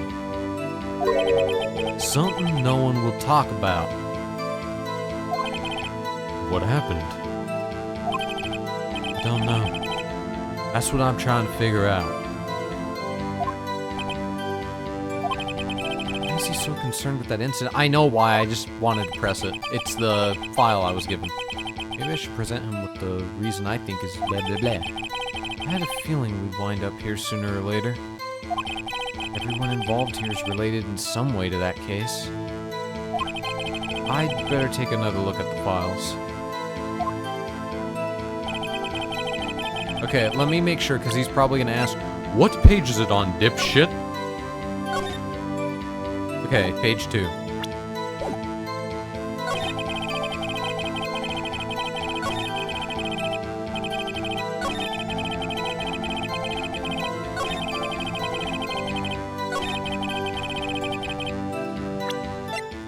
Objection! Officer Marshall? I think I understand. I think I know why you care so much about the SL9 incident. Sounds like you've been sipping too much cactus juice, partner. I have the SL9 incident file here. The name Marshall is mentioned in here. In a list of murder victims, Neil Marshall. Are you related to this man? Neil Marshall?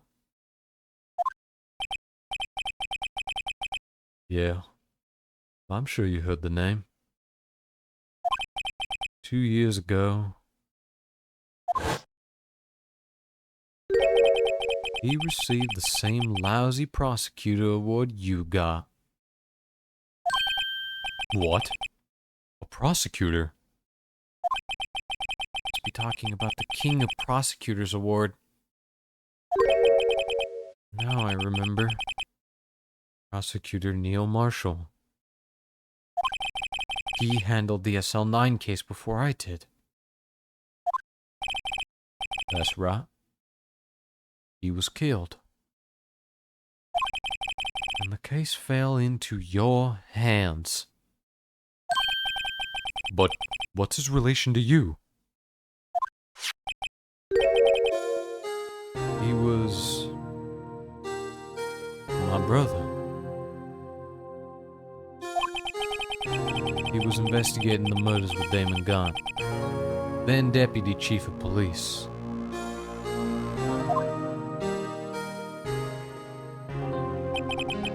The group of detectives I was part of worked under them. We were desperate to prosecute the killer.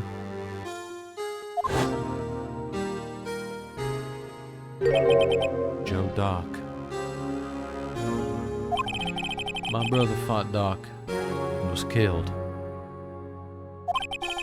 That was the first time Doc left behind any evidence. That was all we needed. He was arraigned and incarcerated. The case was finally closed. At least, according to the public records. What do you mean? My brother couldn't have been killed by Joe Doc. I knew my brother better than anyone. No one could have beaten him in a fight. And that's it. That's your reason for your insane accusation or actions.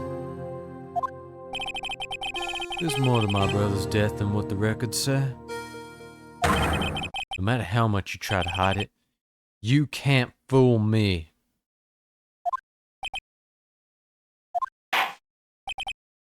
Well, at least one thing's for certain. Now we know what happened at the police department on the day of the crime. That was the last day the SL9 case could be reopened. Not satisfied with its resolution, Officer Marshall planned to steal the evidence. Disguising himself as Detective Goodman, he entered the evidence room. Officer Meekins confronted him, so he rendered him unconscious and fled.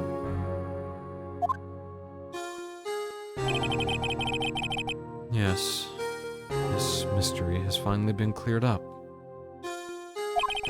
No murder took place at the police department that day.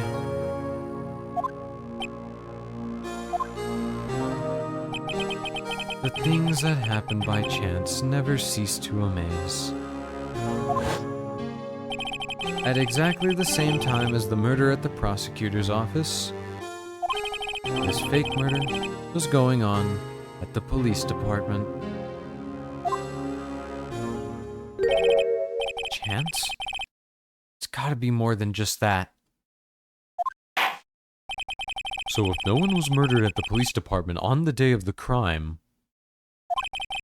that means the murder in the prosecutor's office parking lot was the real one. Which, in turn, means only one person could have committed the crime. Chief Prosecutor Lana Skye. Objection! But wait, a verdict wasn't reached in yesterday's trial. Objection! Which is why we examined the incident at the police department today. But there's only one reason the defendant was not convicted yesterday. There yet remained the mystery of the simultaneous murder at the police department. It seems to me this boy's got the draw on you, partner. All of the mysteries at the police department have been resolved. No doubt about it. Our sole murder took place at the prosecutor's office. The only suspect is Lana Skye. And the testimony of one Miss Angel Star is completely incontestable. If you have a response, make it a single word or less.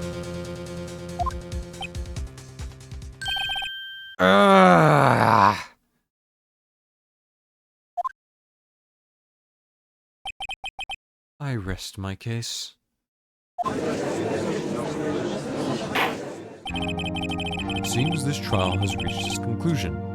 There's no room for doubt. Well done, Mr. Wright.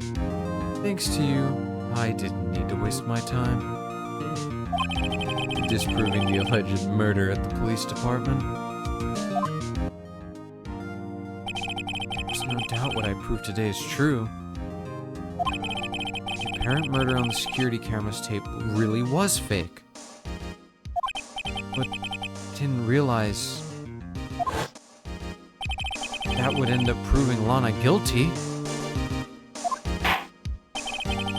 Now then, the time for the verdict has arrived. This court finds the defendant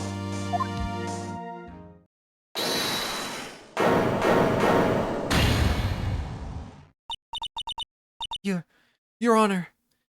Wait. Yima. The defense has an objection. A scientific objection. Right? What do you mean, right? Mr. Wright, are you this girl's guardian? Your Honor? Oh, please, Your Honor. All I'm asking for is a minute of your time. Please hear me out. Mr. Edgeworth? Please.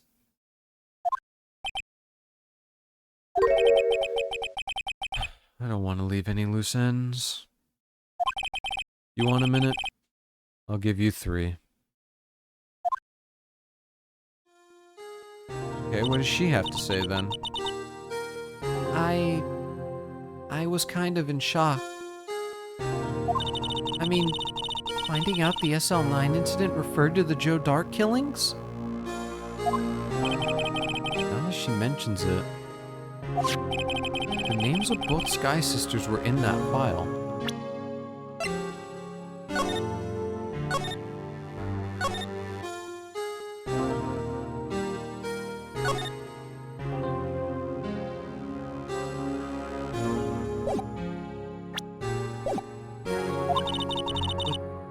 That's when I figured it out. I mean, what Officer Marshall was trying to do that day. So I knew his fingerprints had nothing to do with the crime.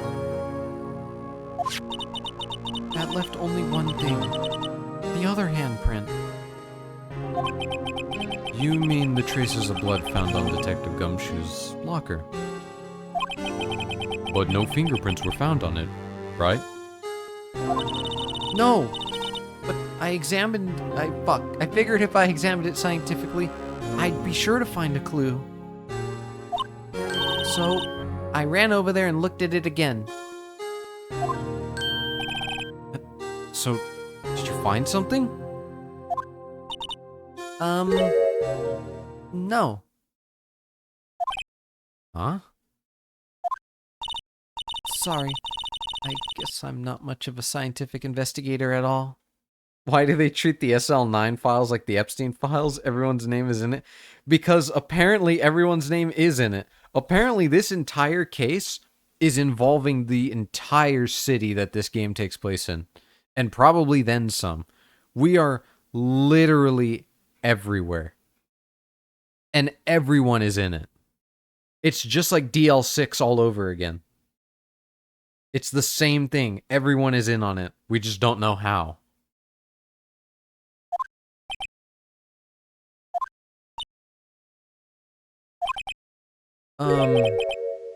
Is that all? Please don't be mad. I'm just a high school student. I'm just an attorney. But, Mr. Wright, those traces of blood are the only clue we have. We can't find something wrong with them. Please, Mr. Wright, you're a professional. If anyone could save Lana, it's you. Me? Oh boy. Time's up. Now then, Mr. Wright. With regard to the incident at the police department, does any reasonable doubt remain?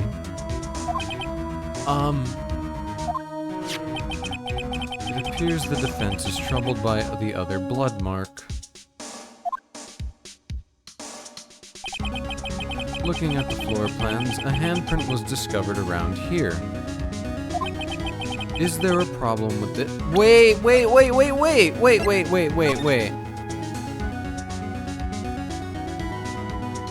This fat fuck is blocking it.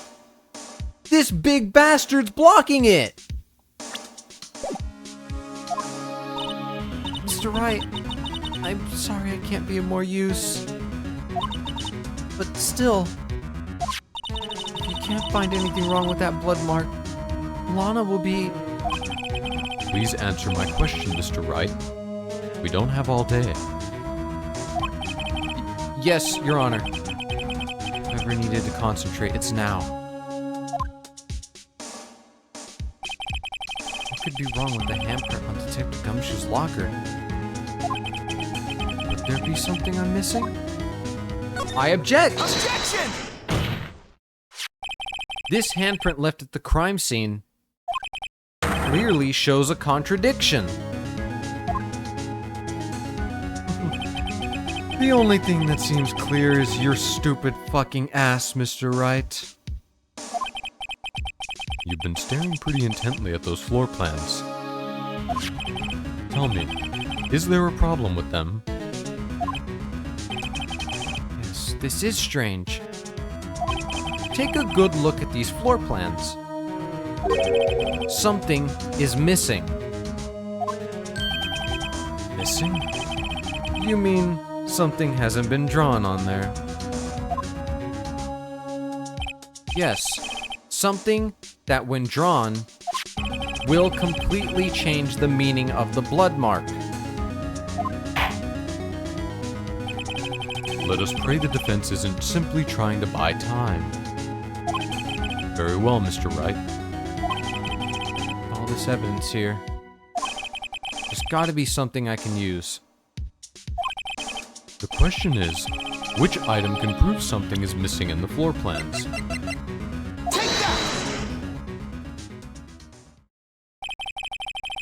What about that piece of plywood? The Blue Badger, mascot of the police force. Defender of truth, guardian of proof. Explain yourself, Mr. Wright. Please look at the floor plans of the crime scene. The Blue Badger is not here. So? So watch what happens when we put him in. This is where he was dancing at the time of the crime. Well? Well, what? That's right. So long as the Blue Badger is dancing here, it would be impossible to place a handprint at this spot on the locker. What?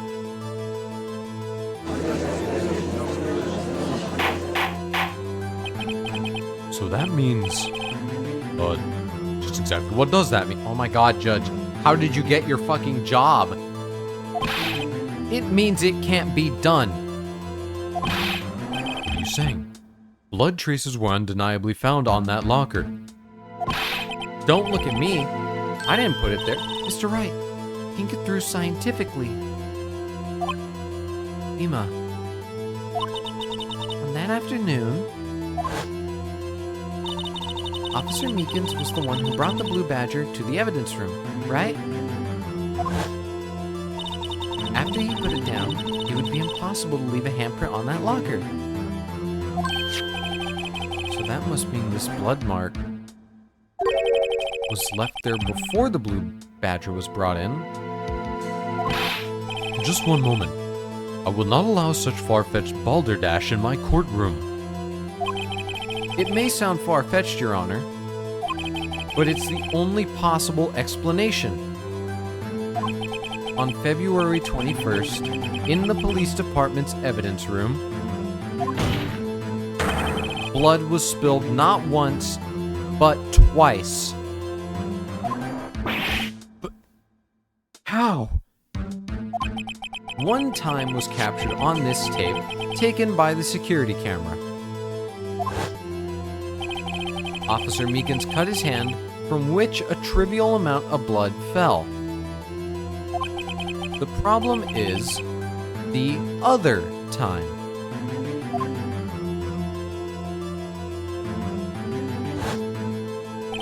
Someone bled prior to the struggle shown on this tape. It had to have been. Or it could have been after, but that would be harder to prove, wouldn't it? It had to have been Detective Goodman when he was really murdered. Objection! That's ridiculous. I refuse to accept your broad, absurd claim. Objection! The murder portrayed in the security tape has been proven to be a fake. However, that does not explain the blood mark found on the locker. Objection! So then, assuming this murder you purport really happened, When did it take place? I demand you show evidence that proves when it occurred. When did the first incident occur? to summarize, the defense claims that prior to Officer Meekins being cut by Jake Marshall, who was posing as Detective Goodman, another incident took place in that evidence room. That's right. The blood mark on the locker proves this. Very well. Then tell us, when did this first incident occur? As Mr. Edgeworth said, proof must be presented. Proof that shows when the murder took place. There's only one piece of evidence that can show that. Now then, will the defense please present its evidence? What shows when the first crime took place?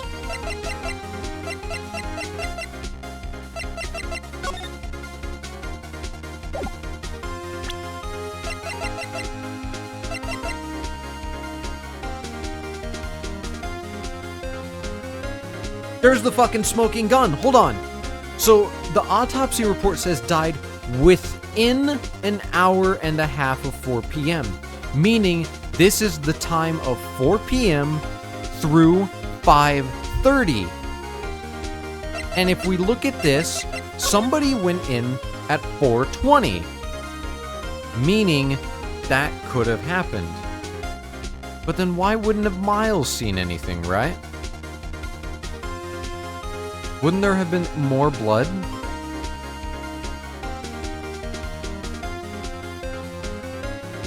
Or is Miles blind?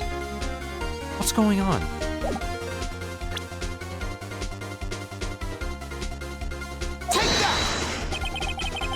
If the crime took place inside the evidence room, then the killer would have had to enter it. And in order to do so, an ID card would have been required. An ID card? Oh, the ID card record. Officer Meekins brought the Blue Badger panel into the evidence room at... Let's see here. 4:50 p.m. If the crime took place before that time, then it would be 4:40 p.m. Ah.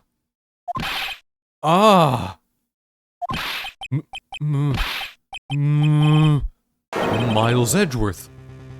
Just what have you done? I never would have figured you had the nerve, boy.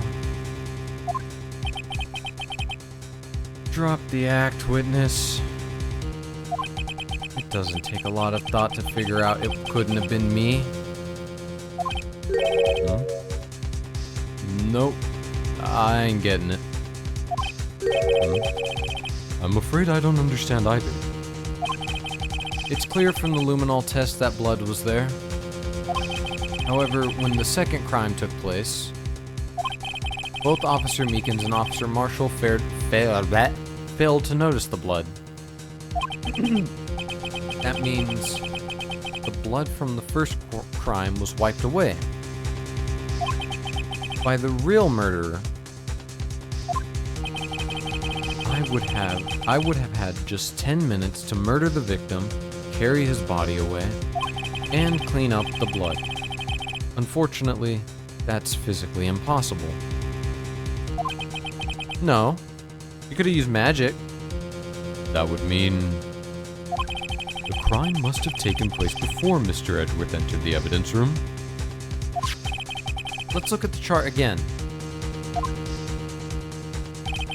There's only one other card number remaining. 7 sevens. Talk about a lucky number.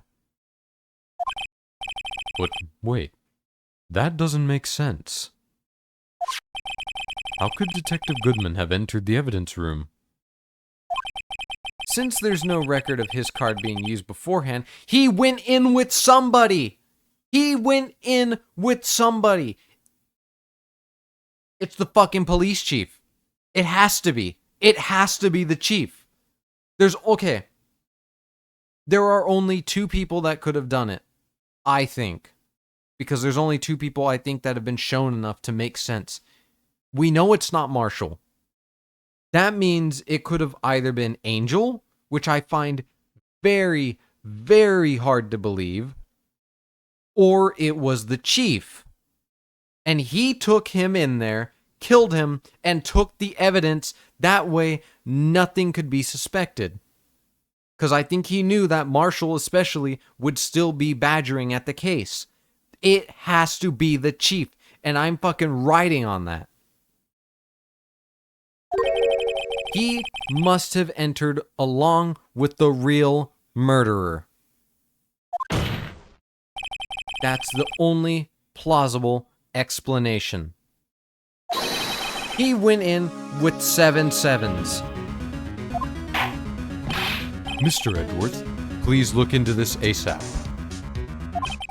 Find out whose ID number is 777777777. That's 1 7 too many, Your Honor. Unfortunately, I'm unable to look up the owner of that ID card. At least at present. What? Explain yourself, son. The ID number 7777777777777 belongs to somebody with the rank of captain or higher. It's the fucking chief! Someone who is a so-called executive officer. We don't have the authority to inquire into such a person's identity. Objection! But that's ridiculous. Just how? I'm not finished talking, Mr. Wright.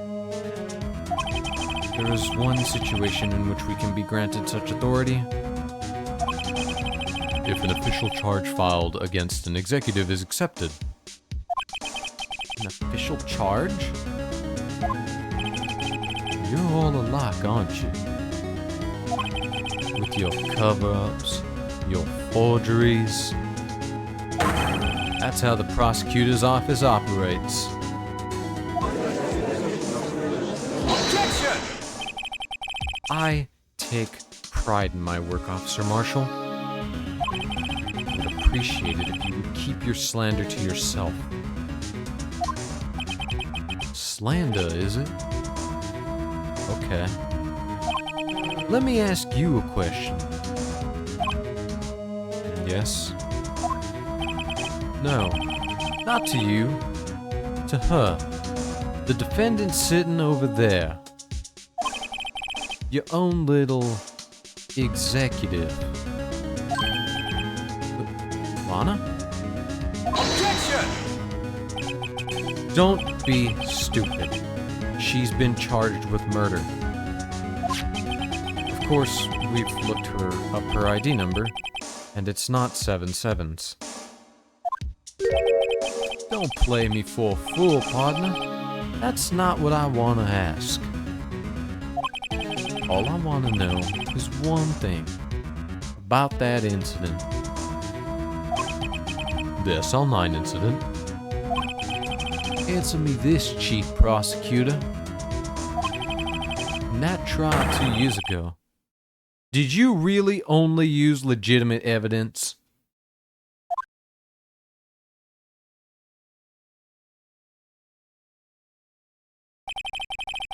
Do you need the witness to repeat his question, Chief Prosecutor? I heard him fine, Mr. Edgeworth. 2 years ago, I was in charge of the prosecution for that trial. At the time, occasionally, we felt the powerlessness of the law. At least, I did. Anna? I became a prosecutor in order to suppress crime with the law. But before I realized it, we were the ones being suppressed by the law. Defendant, just what are you saying? I'll ask you again, Chief Prosecutor. During that trial 2 years ago, did you really present all the evidence in court? Can you look me, an investigator in that crime, in the eye, and say that you did? Chief Prosecutor, you didn't. I don't have to, Officer Marshall.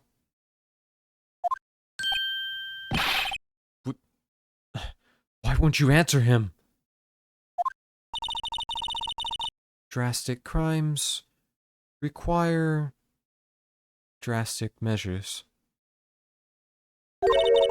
That's just the way it is. We did what we had to in order for him to get the verdict he deserved.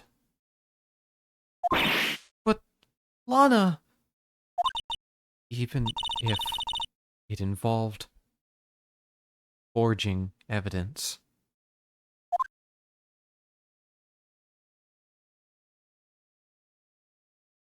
Ray!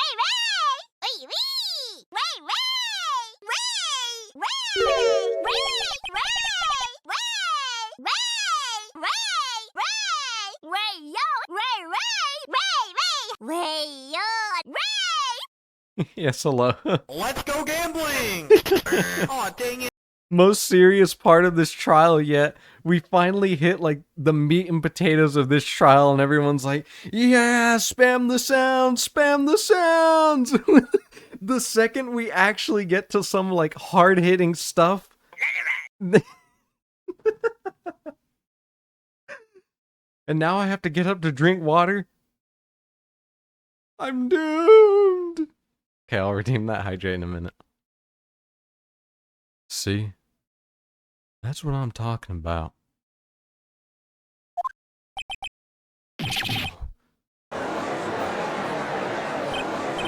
Order! Order! Order! Lana's remarks caused such a stir. The chaos in the courtroom could not be quelled. The conclusion of the trial would have to wait until the following day.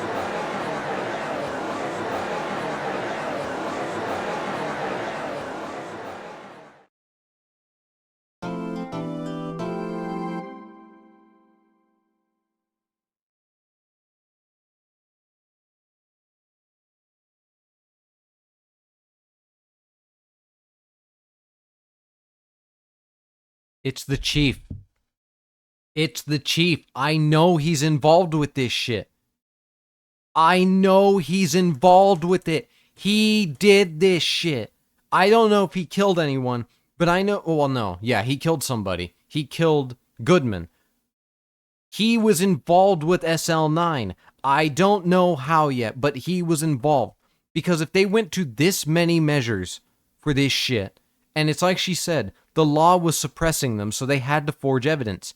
Meaning, one thing, who would be suppressing the law if not the law itself? That is exactly what happened. And I know it. And all I have to do is figure out a way to prove it. I know it already. I figured it out. I just have to prove it. Now, the only thing I don't know is how were Ima and Lana both witnesses also? Ima hasn't said anything about this. She's been very quiet. So, there is still one piece of the puzzle I'm missing, and I don't know what it is. But I have to figure it out. Because somehow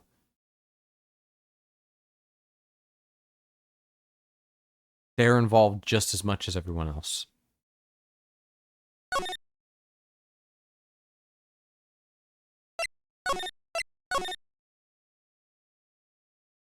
Final investigation of the trial. I'll be back in one moment.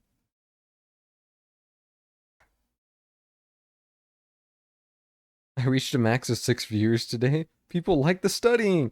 Hey, just chatting streams are good. People like them. It's a cool little thing to do, just a chill little thing, you know? So I understand that. I think it was good. I'm glad you got 6 viewers. That's huge. You're in the big leagues now. And I'm over here doing voice acting and funny things. And doing fingerprinting. Grunt can tell you how well the fingerprinting went last night. He can tell you many a story while I go get water.